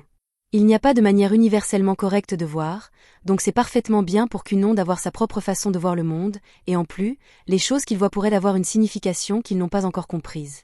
Mais en attendant, il ne devrait probablement pas parler à qui que ce soit des choses étranges qu'il voit puisque ce serait une mauvaise idée d'attirer l'attention dessus avant d'avoir compris comment ça marche. Cunon est d'accord avec Zéon, et il est content d'avoir choisi de lui demander conseil avant de faire quoi que ce soit d'autre, mais le regarder directement lui fait encore mal aux yeux, donc il est difficile de rester concentré. Tard dans la soirée, Mirika a fini son entraînement, mais Cunon parle encore avec Zéon à l'intérieur et elle ne peut pas partir sans Zéon, donc elle doit attendre ici avec Echo. Comme l'anniversaire de Cunon approche, Mirika demande à Echo si elle a une idée de ce qui serait un bon cadeau pour lui, mais Echo lui dit que Cunon sera heureux avec tout ce que Mirika lui donnera, donc il n'est pas nécessaire de trop réfléchir. Quelques instants plus tard, Cunon et Zéon sortent enfin, mais dès que Zéon voit Mirika, il éclate de rire parce qu'il ne peut s'empêcher d'imaginer à quel point elle doit être drôle aux yeux de Cunon puisqu'il la voit avec une plume qui dépasse de sa tête. Plus tard, Echo aide Cunon à nettoyer son bureau, et elle lui demande où elle doit mettre cette pile de livres, mais il dit qu'il a déjà fini de les lire donc elle peut simplement les ramener à la bibliothèque du bâtiment principal. La raison pour laquelle il nettoie le bureau est qu'aujourd'hui c'est son 12e anniversaire, et il a officiellement décidé d'aller à l'école de magie. Ce soir-là, la famille de Cunon organise une fête pour lui, et ils lui donnent tous les cadeaux qu'ils ont préparés pour l'occasion. Ils sont heureux pour lui, mais ils sont aussi contrariés qu'il parte si loin. La mère de Cunon le prend assez mal parce qu'elle ne sait pas comment elle va gérer l'absence de Cunon, mais Cunon l'assure que peu importe à quelle distance il ira, il l'aimera toujours. Plus tard dans la nuit, Cunon et Mirika sont ensemble sur le balcon, et Mirika demande comment se passent les préparatifs de Cunon pour son départ. Il lui dit qu'il a juste emballé quelques-uns de ses vêtements les plus confortables et le strict nécessaire parce qu'il peut acheter tout ce dont il aura besoin une fois arrivé. Malheureusement, Mirika doit aller à l'école le jour où Cunon est censé partir, donc elle ne sera pas là pour lui dire au revoir avant son départ, mais Cunon comprend qu'elle a des choses à faire, donc ça ne le dérange pas. Mirika décide que c'est le bon moment pour donner à Cunon le cadeau qu'elle a choisi pour lui, alors elle lui tend une boîte, et quand il l'ouvre, il trouve un beau bracelet à l'intérieur. Mirika lui dit qu'elle a acheté un set assorti pour qu'ils le portent tous les deux, et si les choses deviennent difficiles pour lui à l'école de magie, elle veut qu'il parle au bracelet comme il le ferait avec elle, et elle fera de même avec son bracelet pour qu'il ne se manque pas trop. Cunon dit qu'il lui écrira des lettres aussi souvent que possible, à quoi Mirika répond la même chose, et ils promettent tous les deux d'attendre l'autre peu importe le temps que cela prendra. Le jour où Cunon doit partir, sa famille se rassemble pour lui dire au revoir, et ils retiennent tous leurs larmes, s'attendant à ce que Cunon soit aussi triste qu'eux, mais Cunon a déjà surmonté le chagrin de quitter sa famille, donc il n'est plus trop contrarié. Après tout, il ne sera parti que 4 ou 5 ans, et il a hâte de voir quel genre de sorcier il rencontrera à l'école de magie. 5 jours passent, et Cunon est toujours en route pour l'école de magie. Echo lui demande combien de temps il faudra encore pour arriver, et Cunon lui répond que ce sera long car l'école de magie se trouve dans un royaume complètement différent, et ils n'ont même pas encore quitté les frontières d'Ulia. À ce rythme, il leur faudra environ 1 mois pour arriver à l'école de magie, mais le bon côté des choses, c'est qu'ils devraient bientôt arriver au manoir du grand-père de Cunon, ils pourront donc s'y reposer un peu. Cela dit, Cunon est un peu appréhensif parce qu'Echo a clairement fait savoir qu'elle n'a pas l'intention de rester éternellement sa servante. Elle veut se marier et fonder une famille un jour, et si elle veut que cela arrive, c'est maintenant ou jamais. Cunon est toujours très réticent à l'idée de laisser Echo partir, alors Echo lui dit que s'il ne veut pas qu'elle parte à ce point, il n'a qu'à abandonner Mirika et l'épouser à la place, mais ils savent tous les deux que Cunon ne peut pas faire ça, donc c'est ainsi que les choses doivent se passer. Ils arrivent finalement à la résidence du grand-père de Cunon, et Cunon est un peu excité car cela fait 4 ans qu'il n'est pas venu ici. Il avait entendu dire que son grand-père possédait une vaste bibliothèque de livres de magie, alors il a pratiquement fait culpabiliser ses parents pour le laisser venir, mais il s'entend aussi très bien avec son grand-père. À ce moment-là, le grand-père de Cunon sort en courant pour le rencontrer, et il est absolument ravi de le revoir. Cunon est tout aussi heureux de voir son grand-père, mais l'histoire des caractéristiques invisibles va encore prendre du temps à s'habituer car son grand-père a apparemment des cornes de seigneur démon. Pour commémorer l'inscription de Cunon à l'école de magie, grand-père propose de lui acheter tout ce qu'il veut, et quand il dit tout, il le prend littéralement au pied de la lettre car l'homme est riche. Cependant, les parents de Cunon savaient déjà que quelque chose comme ça arriverait, c'est pourquoi sa mère a écrit une lettre interdisant spécifiquement à grand-père de dépenser plus de 500 000 pour un cadeau pour Cunon. Pour vous donner une idée, cela représente 2 à 3 mois de salaire pour Echo, et grand-père est vraiment déçu d'apprendre cela car il prévoyait d'acheter un paquebot de croisière pour Cunon. Quelques instants plus tard, Cunon prend la parole et demande à son grand-père de faire venir sa nouvelle servante, car la raison pour laquelle il est venu ici était en partie pour pouvoir libérer Echo de ses fonctions de servante. 1 minute plus tard environ, on présente Rinko à Cunon. Rinko est la petite sœur d'Echo, et elle est pratiquement exactement comme Echo, mais contrairement à Echo, elle a déjà un fiancé, et Echo est un peu agacée par cela. Cela dit, elles s'entendent très bien. Rinko était un peu inquiète au début quand Echo l'a recommandée pour servir comme servante du fils d'un marquis qui possède une cicatrice de héros, mais maintenant qu'elle a réellement rencontré Kunon, il a l'air d'un gars vraiment cool. Echo informe Rinko que Kunon a tendance à oublier de manger quand il est très investi dans ses études de magie, donc elle va devoir lui apporter des sandwichs de temps en temps pour s'assurer qu'il ne se laisse pas accidentellement mourir de faim. Elle est sûre que Rinko s'entendra très bien avec Kunon, mais après avoir passé tant d'années à prendre soin de Kunon, Echo mentirait si elle disait que Kunon ne va pas beaucoup lui manquer. Elle prévient Rinko qu'elle ferait mieux de ne pas mettre d'idées coquines dans la tête de Kunon, car elle ne supporte pas l'idée qu'il devienne un playboy. Rinko n'avait pas exactement l'intention de transformer Kunon en un Mac nommé Slickback, mais elle promet de faire attention au genre de choses auxquelles elle expose Kunon. Cela dit, elle ne peut pas faire grand-chose contre les femmes qui l'approchent car Kunon est un jeune homme gentil, talentueux et beau, donc dès qu'il mettra les pieds à l'école de magie, il sera forcément assailli par toutes sortes de femmes. Ainsi, il y a de fortes chances qu'il finisse par devenir un coureur de jupons tout seul. Echo refuse absolument de croire cela, et crie à Rinko de ne pas dire de telles choses sur Kunon, car il ne ferait jamais ça. Elles finissent par se disputer un moment, avant de se souvenir qu'elles étaient censées préparer des sandwichs pour Kunon, alors elles terminent et servent Kunon, qui est complètement inconscient de la conversation qu'elle venait d'avoir à son sujet. Le lendemain matin, il est temps pour Kunon de partir, alors Echo frappe à sa porte pour l'appeler. Elle ne l'accompagnera pas pour le reste de son voyage, donc c'est peut-être la dernière fois que Kunon voit Echo pendant un moment, et il veut qu'elle sache qu'elle va lui manquer, surtout qu'il se dirige vers un endroit inconnu, mais il se débrouillera tout seul. Les deux s'étreignent en se disant au revoir, et quelques minutes plus tard, Kunon et Rinko partent pour l'école de magie. Kunon se tourne vers Rinko et la remercie d'avoir accepté d'être sa servante, mais il se demande si cet arrangement est vraiment acceptable car, puisqu'elle va à l'école de magie avec lui, elle va être éloignée de son fiancé pendant au moins 6 ou 7 ans. Rinko l'assure que c'est bon car elle en a déjà parlé avec son partenaire, et ça ne le dérange pas d'attendre puisqu'elle fait ça pour gagner de l'argent pour le restaurant qu'ils veulent ouvrir ensemble. Quelques jours plus tard, Kunon et Rinko s'arrêtent dans une ville pour faire une pause, et Rinko est étonné par le nombre de magasins de magie qu'il y a ici. Kunon est tout aussi impressionné, mais alors qu'il marche dans la rue, il remarque un livre intéressant dans la vitrine d'une boutique, alors il décide d'entrer pour jeter un coup d'œil. Kunon est vraiment intrigué par les livres de magie car il n'a pas eu beaucoup d'occasion d'en lire, mais puisque c'est le cas, Rinko lui dit qu'il peut simplement acheter ce livre s'il le veut tant. Kunon lui dit qu'il finirait ruiné s'il faisait ça, et c'est là que Rinko remarque que le livre coûte 5 millions. Rinko pourrait se permettre d'ouvrir toute une chaîne de restaurants si elle avait ce genre d'argent, mais Kunon n'est pas vraiment surpris par le prix car les livres de magie sont généralement uniques, c'est pourquoi ils coûtent une fortune. La propriétaire du magasin surprend Kunon en train de parler et lui demande s'il est un mage de l'école de magie. Kunon explique qu'il est effectivement mage, mais qu'il n'est pas encore officiellement inscrit à l'académie. La propriétaire est ravie d'apprendre que Kunon est un vrai mage, alors elle lui demande de lui montrer un peu de sa magie, et comme elle a été polie, Kunon accepte. Il lance un sort et crée un minuscule chat dans les paumes de la femme à partir d'eau, et elle est émerveillée par la démonstration car elle n'a jamais rien vu de tel auparavant. Kunon lui demande si elle est mage aussi, mais elle explique qu'elle ne peut pas utiliser la magie. Elle aime simplement beaucoup les choses liées à la magie, donc on pourrait dire qu'elle est en quelque sorte une passionnée de magie. Elle s'estime vraiment chanceuse d'avoir rencontré un candidat à l'école de magie comme Kunon, mais le bassin de candidats à Durachik est assez relevé cette année, alors elle lui souhaite bonne chance. Kunon demande ce qu'elle entend par là, alors elle informe que la sainte du royaume Saint s'inscrit apparemment à l'école cette année, et elle n'est même pas la seule personne exceptionnelle que l'académie ait reçue. L'année dernière, ils ont eu le prince infernal et l'éclair du nouveau royaume, donc si Kunon réussit à être accepté, alors il deviendra sûrement célèbre comme les autres. Cela a mis la propriétaire du magasin de si bonne humeur qu'elle propose de lui vendre un des grimoires les plus populaires publiés par le mage légendaire Zéon à prix réduit, mais Kunon refuse car il n'en a pas besoin alors que lui et Rinko quittent le magasin. Rinko est encore sous le choc du fait qu'un grimoire puisse coûter autant, mais à ce propos, elle demande à Kunon s'il est sûr d'avoir refusé l'offre de la commerçante car c'était une réduction importante, mais il dit qu'acheter le grimoire aurait été inutile car c'est lui qui a aidé Zéon à l'écrire.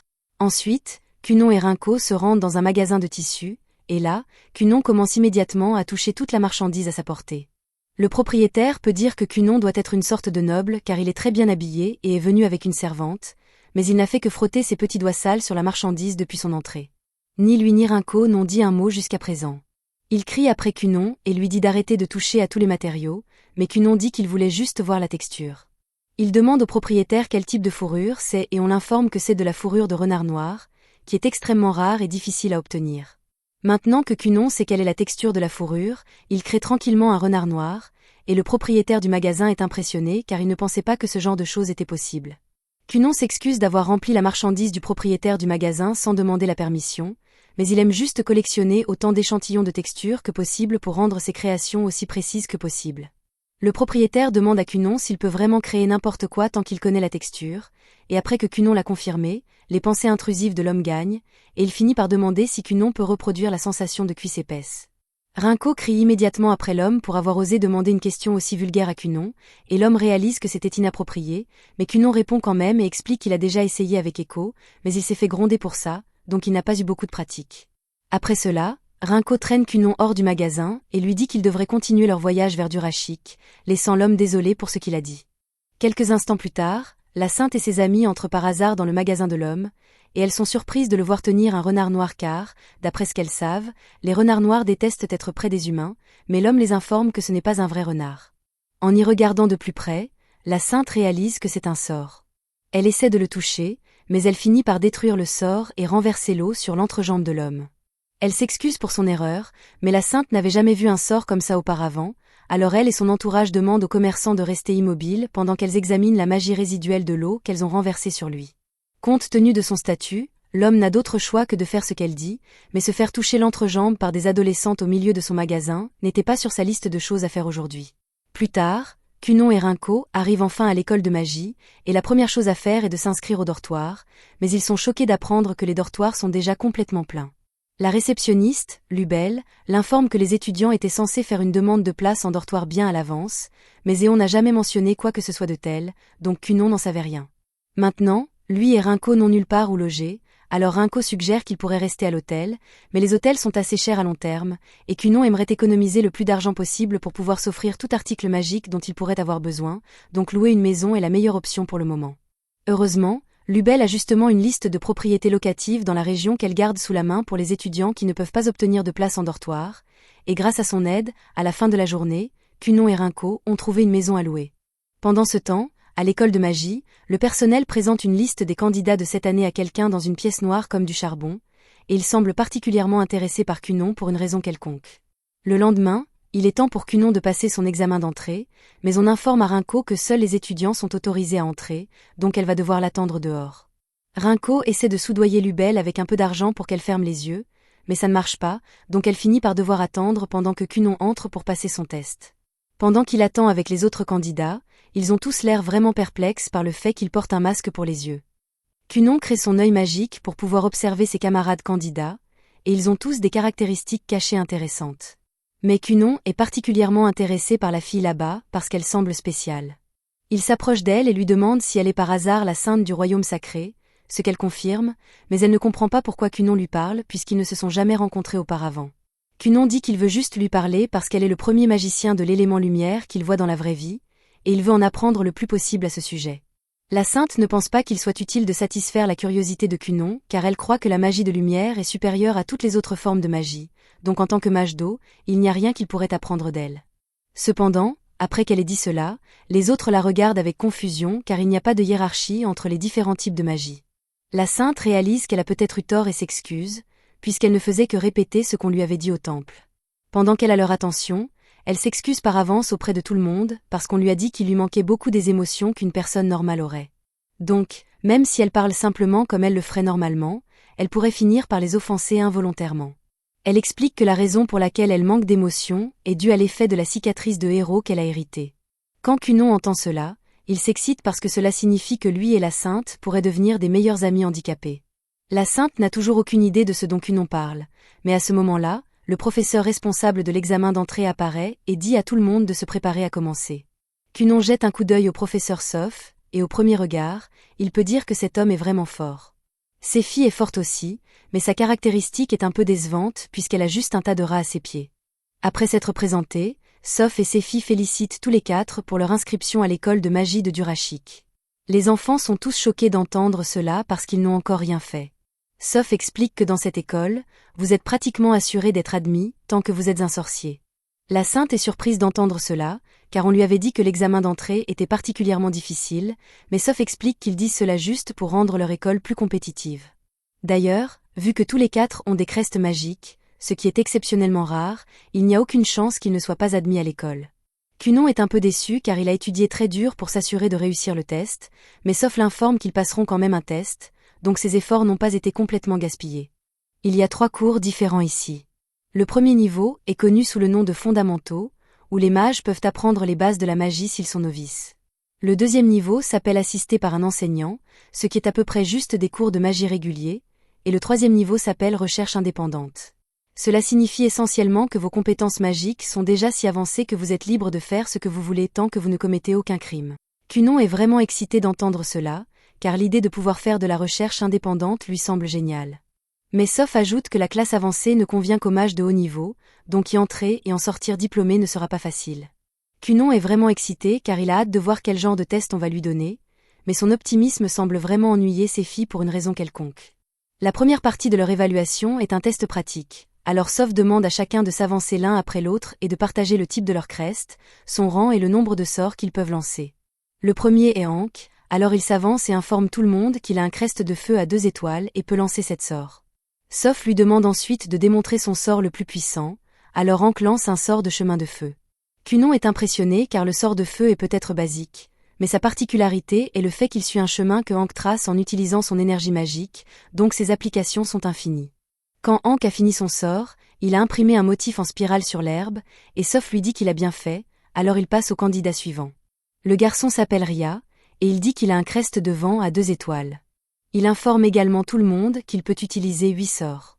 Soph est impressionné, et il est secrètement en train d'encourager Ria puisqu'il a aussi un crest de vent, mais son évaluation dépend toujours de sa capacité à utiliser sa magie. Ria s'apprête à lancer son meilleur sort, mais avant de le faire, il prévient tout le monde de garder leur distance car son sort est un peu destructeur. Tout le monde recule, et Ria lève alors sa baguette vers le ciel, rassemblant des tonnes d'énergie magique avant de tirer une énorme rafale de vent sur le sol. Le sort qu'il vient d'utiliser était de la magie intermédiaire, et il repose sur le fait de puiser la magie du ciel pour créer une forte bourrasque de vent, ce qui est vraiment impressionnant pour Cunon. La candidate suivante est Reyes, alors elle informe tout le monde qu'elle a un crest de lumière à 3 étoiles et qu'elle peut utiliser un maximum de 5 sorts. Son meilleur sort est la magie de guérison, mais comme personne n'est blessé pour le moment, elle décide d'utiliser son deuxième meilleur sort, un sort de magie d'attaque par rayon de lumière. Cunon est stupéfait car une attaque de lumière comme celle-ci est pratiquement impossible à esquiver à moins d'éviter avant qu'elle ne lance le sort, et il aimerait voir de quoi d'autre la lumière de Reyes est capable, mais c'est à son tour de passer. Cunon s'avance et informe tout le monde qu'il a un crest d'eau à 2 étoiles, mais qu'il ne peut utiliser que 2 sorts, le sort de boule d'eau et le sort de bulle. Soph est surpris d'entendre cela, surtout parce qu'on lui a dit de rendre le test de Cunon particulièrement difficile. Cunon n'a aucune idée de quoi Soph parle, alors il explique qu'il a reçu 2 lettres de recommandation pour Cunon. L'une venait du grand mage de Hulia, et l'autre venait de Zéon. En entendant cela, tous les autres étudiants deviennent attentifs car ils ne savaient pas que Cunon était impliqué avec un mage aussi célèbre. Cunon est surpris qu'ils connaissent tous Zéon, mais Soph l'informe que pratiquement tous les mages dans le domaine de l'éducation savent qui est Zéon. Il se trouve que Séphie a une histoire un peu mouvementée avec Zéon, ce qui explique pourquoi elle est hostile à Cunon en tant qu'élève de Zéon. Quoi qu'il en soit, puisque Zéon est celui qui a demandé que la difficulté du test soit augmentée, Cunon dit que ça lui va. Alors Soph commence et lance une barrière de vent autour de lui, disant à Cunon qu'il doit trouver un moyen de le vaincre comme ça. Les autres pensent que c'est un défi impossible puisque Cunon ne connaît que la magie d'eau élémentaire, et les sorts d'eau sont facilement repoussés par la magie de vent, donc il devrait être impossible pour Cunon d'atteindre Soph comme ça. Cependant, Cunon regarde juste Soph avec déception parce qu'il pensait qu'il allait avoir plus de défis. Soph pense que la confiance de Cunon est intéressante, mais il lui dit de d'abord réussir le test s'il veut se plaindre que c'est trop facile, à moins bien sûr qu'il ne bluffe. Cunon ne peut pas se permettre de perdre la face devant Reyes puisqu'il essaie toujours de devenir ami avec elle, alors il accepte le défi de Soph et commence par créer des douzaines de bulles tout autour de Soph. Soph est impressionné que Cunon puisse en créer autant, mais il pense que c'est inutile car des bulles comme ça ne pourront jamais traverser la barrière. Cependant, Cunon n'a pas fini et procède à multiplier le nombre de bulles tout en les rendant rouges et en les faisant tourbillonner autour de la barrière de Soph.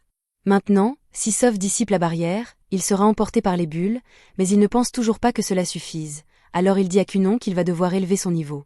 Cependant, Cunon crée tranquillement une chaise d'eau pour lui-même et dit à Soph que la bataille est déjà pratiquement terminée.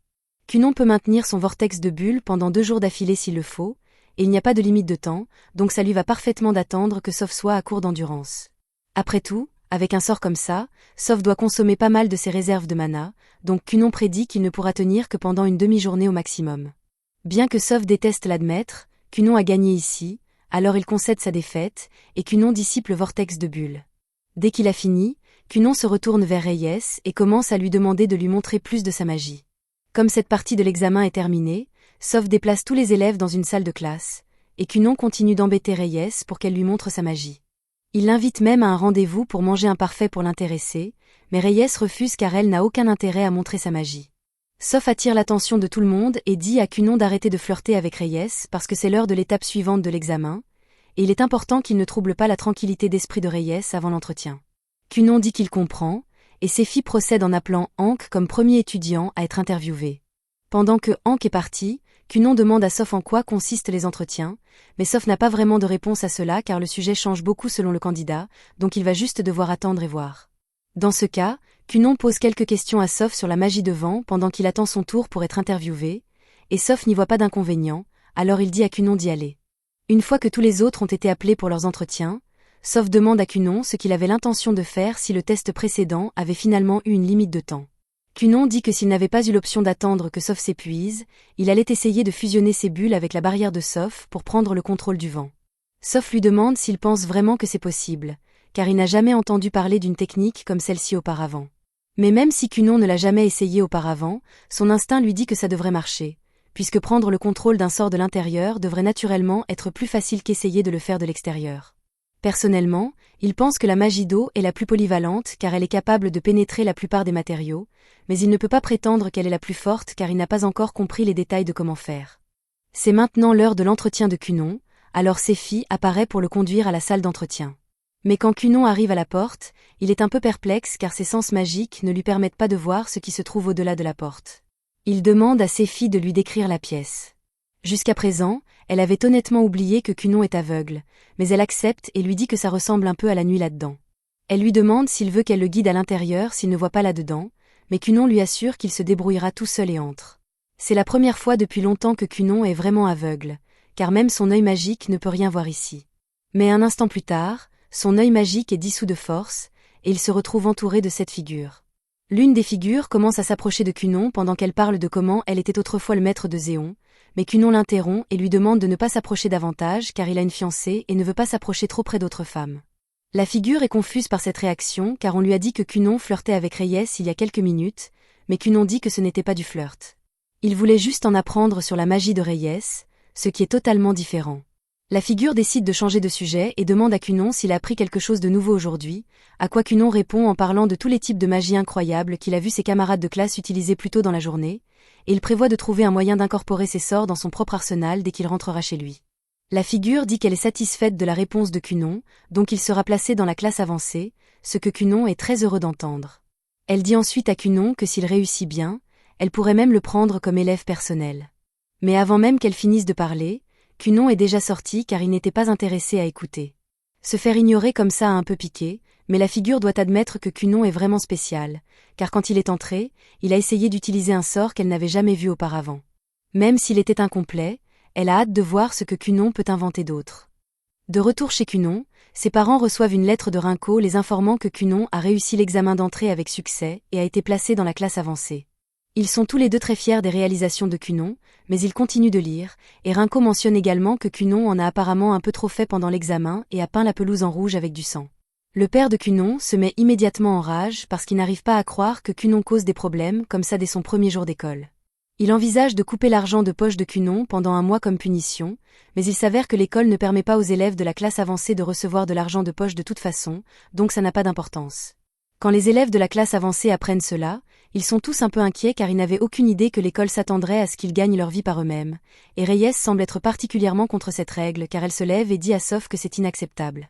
Soph lui demande quel est le problème, alors elle lui dit qu'elle est venue ici pour faire des recherches sur la magie, donc elle n'a pas le temps de trouver comment joindre les deux bouts en plus de ça.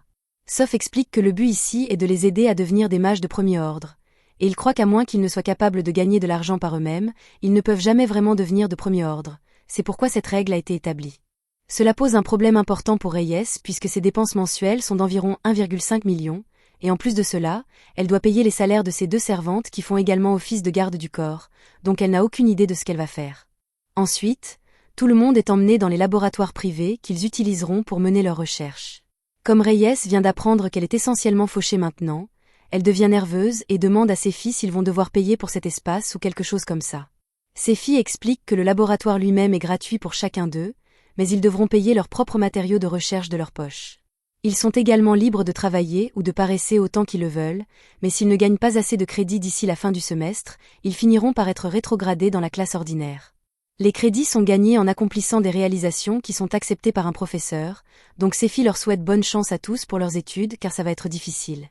Cependant, Cunon pense qu'il va très bien s'en sortir parce qu'il est déjà assis sur une montagne de droits d'auteur provenant de toutes ses publications avec Zéon, et s'il a jamais besoin de plus, il peut simplement gagner de l'argent en tant qu'ingénieur magique.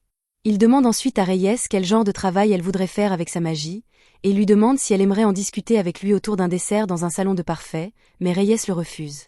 Plus tard dans la journée, Cunon est de retour à la maison quand Rinko sort pour l'appeler pour le dîner, mais elle remarque qu'il a l'air un peu contrarié.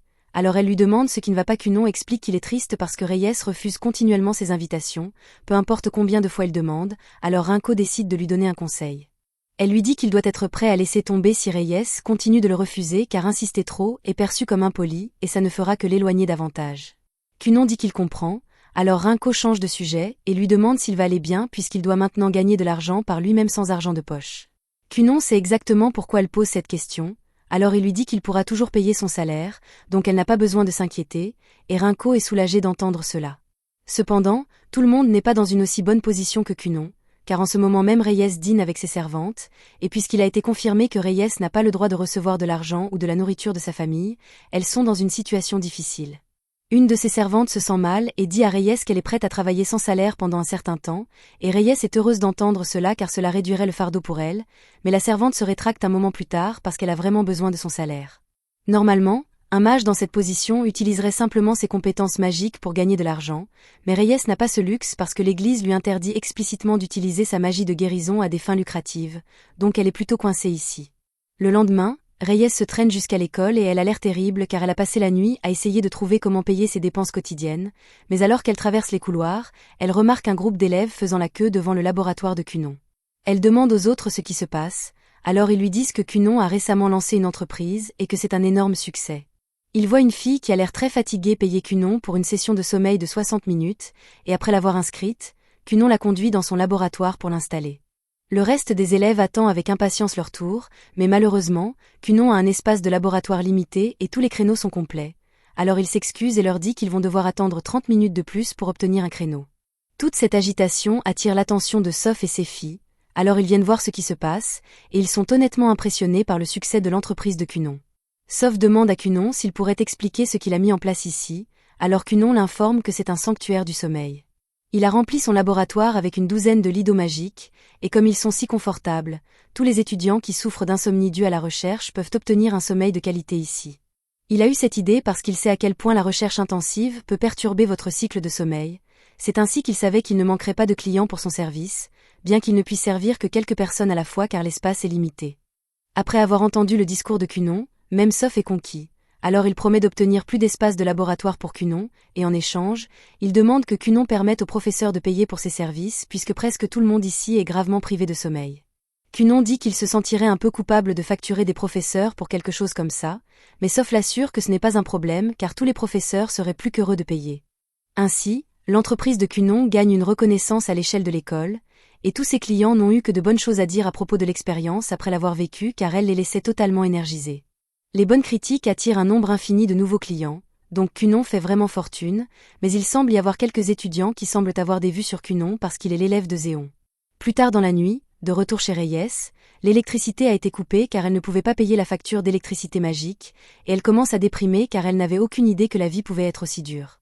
Une de ses servantes suggère que Reyes devrait discuter de sa situation avec les professeurs, mais elle a déjà essayé, et on lui a dit qu'elle devrait aller demander conseil à Cunon puisqu'il semble être excellent en matière d'affaires. Elle ne veut pas faire ça parce qu'elle pense que Cunon est un bizarre, mais à ce rythme, si elle ne trouve pas un moyen de gagner de l'argent bientôt, elle va devoir se contenter de manger des sandwichs à l'eau, à la soupe et à l'air. Le lendemain, Reyes va rencontrer Cunon, et aussi humiliant que ce soit pour elle, elle le supplie de l'aider. Personnellement, elle ne voulait pas lui demander de l'aide parce qu'on ne sait jamais ce qu'il pourrait exiger d'elle en retour, mais Cunon lui dit qu'elle n'a pas à s'inquiéter de ça car il ne profiterait jamais de la vulnérabilité d'une amie. Il pourrait lui demander de lui rendre l'appareil un jour, mais il promet de ne faire aucune demande déraisonnable. Cela dit, pour être sûr qu'il n'y ait pas de malentendu, il demande à Séphie de venir et d'agir comme témoin de leur discussion. Cunon est déjà au courant que Reyes a besoin d'argent, Alors il demande pourquoi elle n'ouvre pas simplement une entreprise de guérison, puisqu'il y a des tonnes de gens qui paieraient pour guérir leurs blessures. Cependant, Reyes lui dit qu'elle ne peut pas faire ça parce qu'il est strictement contraire aux règles de l'Église d'utiliser son pouvoir de guérison sacré pour un gain personnel. Dans ce cas, Cunon cherche des alternatives, et il mentionne que certains chercheurs de l'école sont prêts à payer pour la collecte de données de recherche, mais apprendre à faire cela prendrait trop de temps compte tenu de la situation financière désastreuse de Reyes.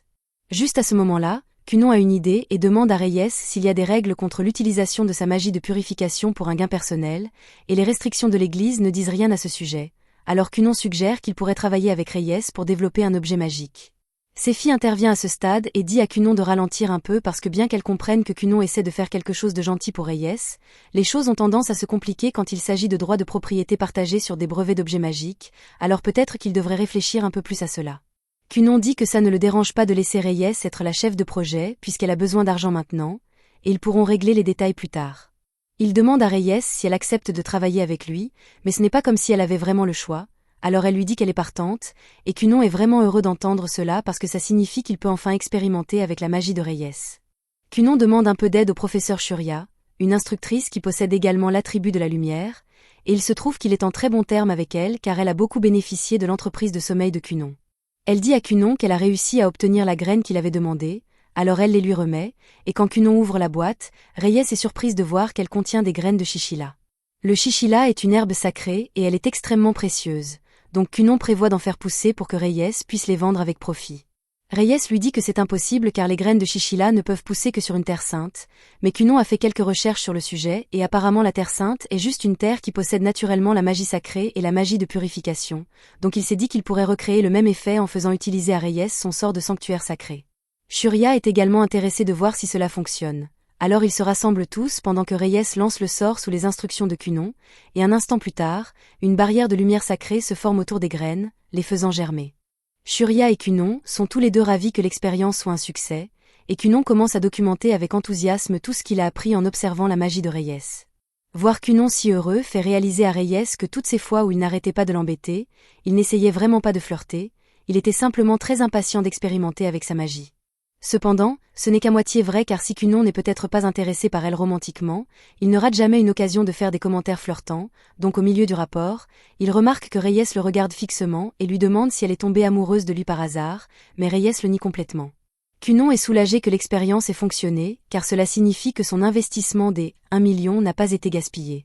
Reyes demande de quoi il parle. Alors Shuria explique que les graines de chichila qu'ils ont utilisées coûtent 200 000 chacune car les étudiants doivent payer leurs matériaux de recherche, mais Reyes n'avait pas d'argent pour les payer, donc Cunon a utilisé 1 million de son propre argent pour financer l'expérience, et il prévoyait que Reyes le rembourse après la vente du médicament si l'expérience s'avérait être un succès. Cela signifie aussi qu'il était prêt à essuyer une perte si l'expérience s'avérait être un échec, et Reyes est très reconnaissante pour l'aide de Cunon, alors elle se tourne et le remercie sincèrement de prendre soin d'elle. L'étape suivante consiste à transformer l'herbe en médicament, alors Shuria aide en leur apprenant le processus de préparation, et avec un peu d'aide de la magie des bulles de Cunon, plusieurs pilules d'herbe chichila sont raffinées. Ils se rendent ensuite pour vendre le médicament, et Cunon aide Reyes à obtenir un contrat de vente pour 2 millions par lot, afin qu'elle n'ait plus à s'inquiéter de l'argent. Pour célébrer, Cunon décide d'inviter Reyes et ses servantes à déjeuner. Les servantes sont extrêmement reconnaissantes envers Cunon car, grâce à lui, elles peuvent enfin être payées à nouveau, et comme elles ont pratiquement jeûné ces derniers jours, Cunon leur dit qu'elles peuvent commander ce qu'elles veulent sur le menu parce qu'il veut faire quelque chose de gentil pour elles. Cependant, quelques heures plus tard, Cunon a l'air dégonflé parce que ce repas lui a finalement coûté 220 000. Il sait qu'il a dit qu'elle pouvait commander ce qu'elle voulait, mais il ne s'attendait pas à ce que les servantes commencent à commander du vin cher quand il a dit ça. Il prend cela comme une leçon pour être plus prudent quand il offre des cadeaux, mais alors qu'il se dirige vers son laboratoire, il remarque que Hank et Ria se tiennent devant sa porte. Il leur demande ce qu'ils veulent, et ils informent Cunon qu'ils sont également un peu coincés en ce qui concerne gagner de l'argent avec leur magie, alors ils espéraient que Cunon pourrait les aider. Au début, Cunon allait les ignorer, mais ils ont l'air d'avoir vraiment besoin de son aide, alors il leur dit qu'il les aidera en échange de quelques expériences avec lui. Plus précisément, il veut que Hank utilise sa magie de feu pour cuire du bacon, et il veut que Ria utilise sa magie de vent pour essayer de voler. Pendant ce temps, dans le sanctuaire du sommeil de Cunon, les 3 filles qui l'espionnaient se croisent, et elles réalisent immédiatement qu'elles sont toutes après lui, donc elles ne s'entendent pas bien. Un mois plus tard, Cunon dévoile sa dernière invention au professeur, et il explique qu'il s'agit d'une poupée de race en poil qu'il a fabriquée pour que ses clients qui font la sieste puissent la serrer dans leurs bras pendant leur sommeil. Il l'a créé parce qu'on lui a fait savoir qu'il pouvait encore être difficile pour les gens de s'endormir, même sur son lit à eau, s'ils n'ont pas le bon type d'oreiller, alors il voulait résoudre ce problème. Il leur demande s'ils aimeraient l'essayer, mais Hank décline poliment parce qu'il a le sentiment que s'il tient cette chose, elle sera si douce qu'il ne voudra plus jamais la lâcher. Quoi qu'il en soit, il est temps pour le grand dévoilement de Cunon, alors il dit au revoir au professeur et se rend à la rencontre de ses clients fatigués. Pendant ce temps, Soph et ses filles parlent tous les deux de la façon dont tout s'est bien passé avec les nouveaux étudiants. Cunon a construit une entreprise incroyablement efficace et rentable. Reyes se débrouille plutôt bien toute seule, et Hank et Ria ont tous deux commencé à gagner une somme d'argent décente grâce à leurs expériences avec Cunon, donc la classe avancée de cette année semble vraiment prometteuse. Cela dit, Soph est certain que ce n'est qu'une question de temps avant que les factions rivales ne commencent à faire leur jeu, et juste au moment où il dit cela, ces 3 filles qui espionnaient Cunon se présentent à sa recherche. En apprenant que Cunon était déjà parti, elles s'excusent toutes pour l'intrusion et partent. Pendant ce temps, Cunon vient de dévoiler son dernier produit à ses clients, et tout le monde semble impatient de l'essayer, alors ils réservent tous leurs sessions pour l'après-midi. Après avoir terminé de gérer toutes les réservations, Cunon se prépare à faire une petite pause. À ce moment-là, il sent l'odeur familière de Hank qui travaille sur le bacon à la magie de feu qu'il lui a demandé de faire. Alors il crée des escaliers d'eau pour descendre car il veut voir comment il se débrouille. Malheureusement, Hank a encore brûlé le bacon, comme lors des dernières tentatives, et il dit qu'il a vraiment du mal à le réussir car il n'a jamais fait ça auparavant. Cunon essaie de lui donner quelques conseils et lui rappelle que le bacon est meilleur quand il est cuit à feu doux et constant. Et Hank comprend cela, mais il n'est pas facile de maintenir une magie de feu à une température constante pendant longtemps. En entendant cela, Cunon se plonge un instant dans ses pensées, mais il en sort rapidement et dit à Hank qu'il doit juste continuer d'essayer jusqu'à ce qu'il maîtrise la technique. Il se dirige ensuite vers Ria pour voir comment se passent ses expériences de vol, et bien que Ria ait maîtrisé l'art de s'élever dans les airs, il n'a pas encore vraiment compris comment rester en l'air, alors il s'écrase au sol. Heureusement, Cunon est arrivé juste à temps pour le sauver avec un lit à eau, et il dit à Ria qu'il devrait probablement se concentrer sur l'apprentissage du vol stationnaire avant de se relancer dans les airs. À l'heure du déjeuner, Cunon demande au cuisinier d'utiliser le bacon préparé par Hank pour faire quelques sandwichs, et le cuisinier le fait, mais il demande à Cunon s'il est vraiment sûr de vouloir ça car tout le bacon qu'il a apporté était complètement brûlé. Cunon dit que ce n'est pas grave car ce serait dommage de laisser cette nourriture se perdre. Mais Hank va devoir souffrir avec lui puisque c'est lui qui a brûlé le bacon. Ria demande s'il peut aussi avoir un sandwich car il aimerait économiser sur ses frais de déjeuner, alors Cunon lui dit qu'il est plus que bienvenu pour se joindre à eux. Ensuite, il tombe sur Reyes, qui aimerait également participer à un déjeuner gratuit, alors ils s'assoient tous ensemble pour manger. Malheureusement, ils ont gravement sous-estimé à quel point le bacon était brûlé, et Reyes a failli s'étouffer à mort avec. Pendant ce temps, ces 3 filles attendent actuellement le retour de Cunon de sa pause déjeuner. Quand il revient enfin, elles se précipitent vers lui car elles veulent lui parler, mais les autres clients leur crient toutes de ne pas passer devant et leur disent d'aller au bout de la file. Les 3 s'excusent et attendent respectueusement leur tour, et quand c'est finalement à elles lui disent qu'elles aimeraient lui poser une question. Mais ensuite, elles remarquent la nouvelle publicité pour l'oreiller de Cunon, et dès que Cunon explique tout sur l'oreiller spécial qu'il a conçu, elles oublient complètement leur mission et décident de louer quelques heures de sommeil avec le package complet. Pendant ce temps, Hank est retourné à ses expériences sur le bacon, et comme Cunon le lui a suggéré, il met beaucoup plus d'efforts à maintenir la température de la flamme basse. Au même moment, Ria pratique sa stabilité en vol stationnaire, et Reyes travaille sur une nouvelle fournée d'herbes sacrées. Ses filles est contente que tout semble bien se passer, mais Reyes mentionne qu'elle ne comprend toujours pas en quoi le fait de leur faire gagner leur propre argent est censé les aider à se développer en tant que sorciers. Ses filles expliquent que des sorciers comme Reyes et les autres n'ont probablement fait que des expériences depuis leur jeunesse, et ils ont eu la chance de recevoir des financements de leur famille.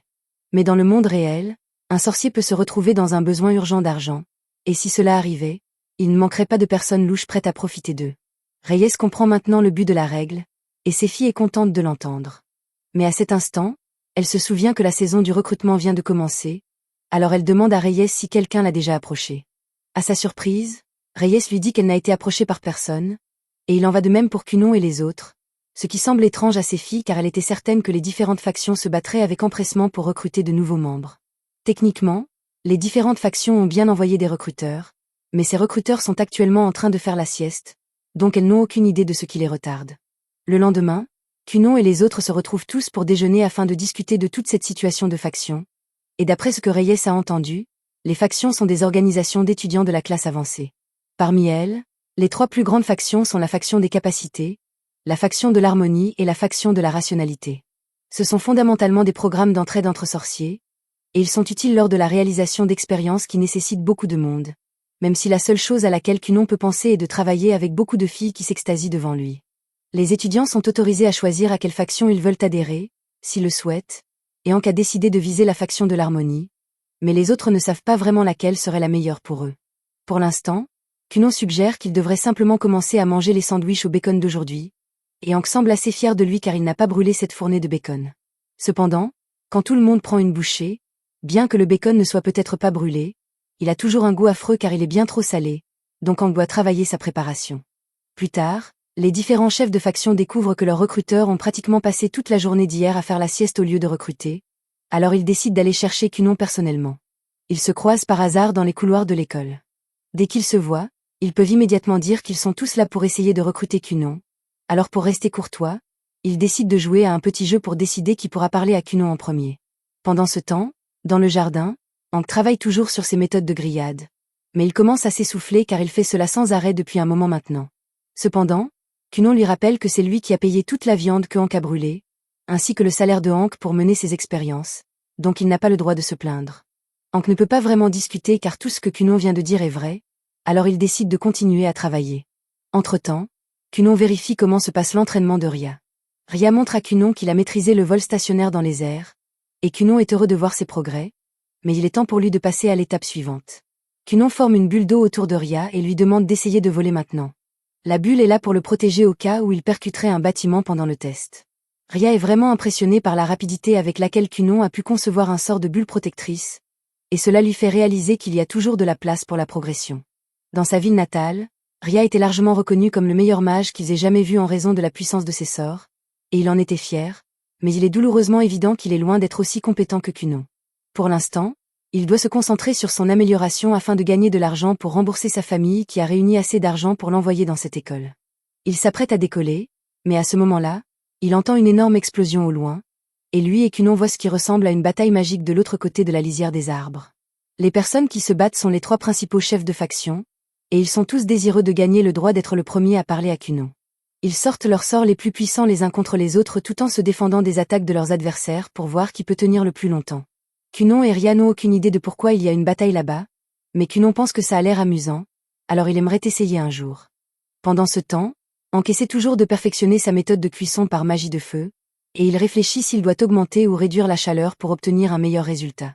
Mais ensuite, Cunon apparaît derrière lui et dit à Hank qu'il est déçu par le manque de souplesse de son processus créatif. Jusqu'à présent, la seule chose qu'Hank a faite a été d'augmenter ou de diminuer la température du feu qu'il crée, mais c'est ennuyeux à regarder. La raison pour laquelle Cunon a accepté de financer cette expérience était qu'il voulait voir une application créative de la magie de feu. Alors il dit à Hank qu'il doit commencer à sortir un peu des sentiers battus s'il veut trouver un moyen de surmonter cet obstacle. À ce moment-là, Soph appelle Cunon et lui demande de préparer d'urgence un lit à eau pour un professeur qui manque gravement de sommeil. Alors Cunon crée un ensemble d'escaliers d'eau et monte à la fenêtre pour aller aider. En voyant l'application de la magie de Cunon, transformer de l'eau liquide en escalier solide, Hank réalise qu'il n'a vraiment pas utilisé la magie de feu à son plein potentiel. Oui, il peut contrôler la chaleur de la flamme, mais il peut aussi contrôler sa couleur ainsi que son odeur, et cela lui donne une excellente idée. Il n'y a aucune raison pour qu'il ne puisse pas créer une flamme avec une odeur appropriée pour le bacon, et en allant un peu plus loin, il pourrait probablement ajouter des saveurs uniques à la viande elle-même avec une méthode comme celle-ci. Il se prépare à faire un dernier essai, mais avant qu'il ne puisse commencer, il est soudainement approché par l'un des membres de la faction de l'harmonie et on lui demande s'il veut adhérer. Au même moment, Ria passe actuellement son premier test de vol, mais voler est beaucoup plus difficile qu'il ne le pensait car il n'arrête pas de heurter des bâtiments. Il finit par s'écraser au sol, et pendant qu'il se remet, la recruteuse de la faction de la rationalité s'approche de lui et lui dit qu'il ne devrait pas essayer de contrôler le vent s'il veut voler. Elle dit qu'il devrait simplement guider le flux autour de son corps, et dès que Ria la regarde bien, il est complètement séduit. Un peu plus tard, le groupe se réunit pour le déjeuner comme d'habitude, et à leur grande surprise, les sandwichs d'aujourd'hui sont vraiment bons, alors il félicite Hank pour son excellent travail. Cunon mentionne qu'on pourrait même essayer de cuisiner autre chose que du bacon maintenant qu'il a maîtrisé la méthode, mais Hank a déjà une longueur d'avance sur lui. Il montre à Cunon qu'il a tout un plateau de viandes assorties grillées à la perfection.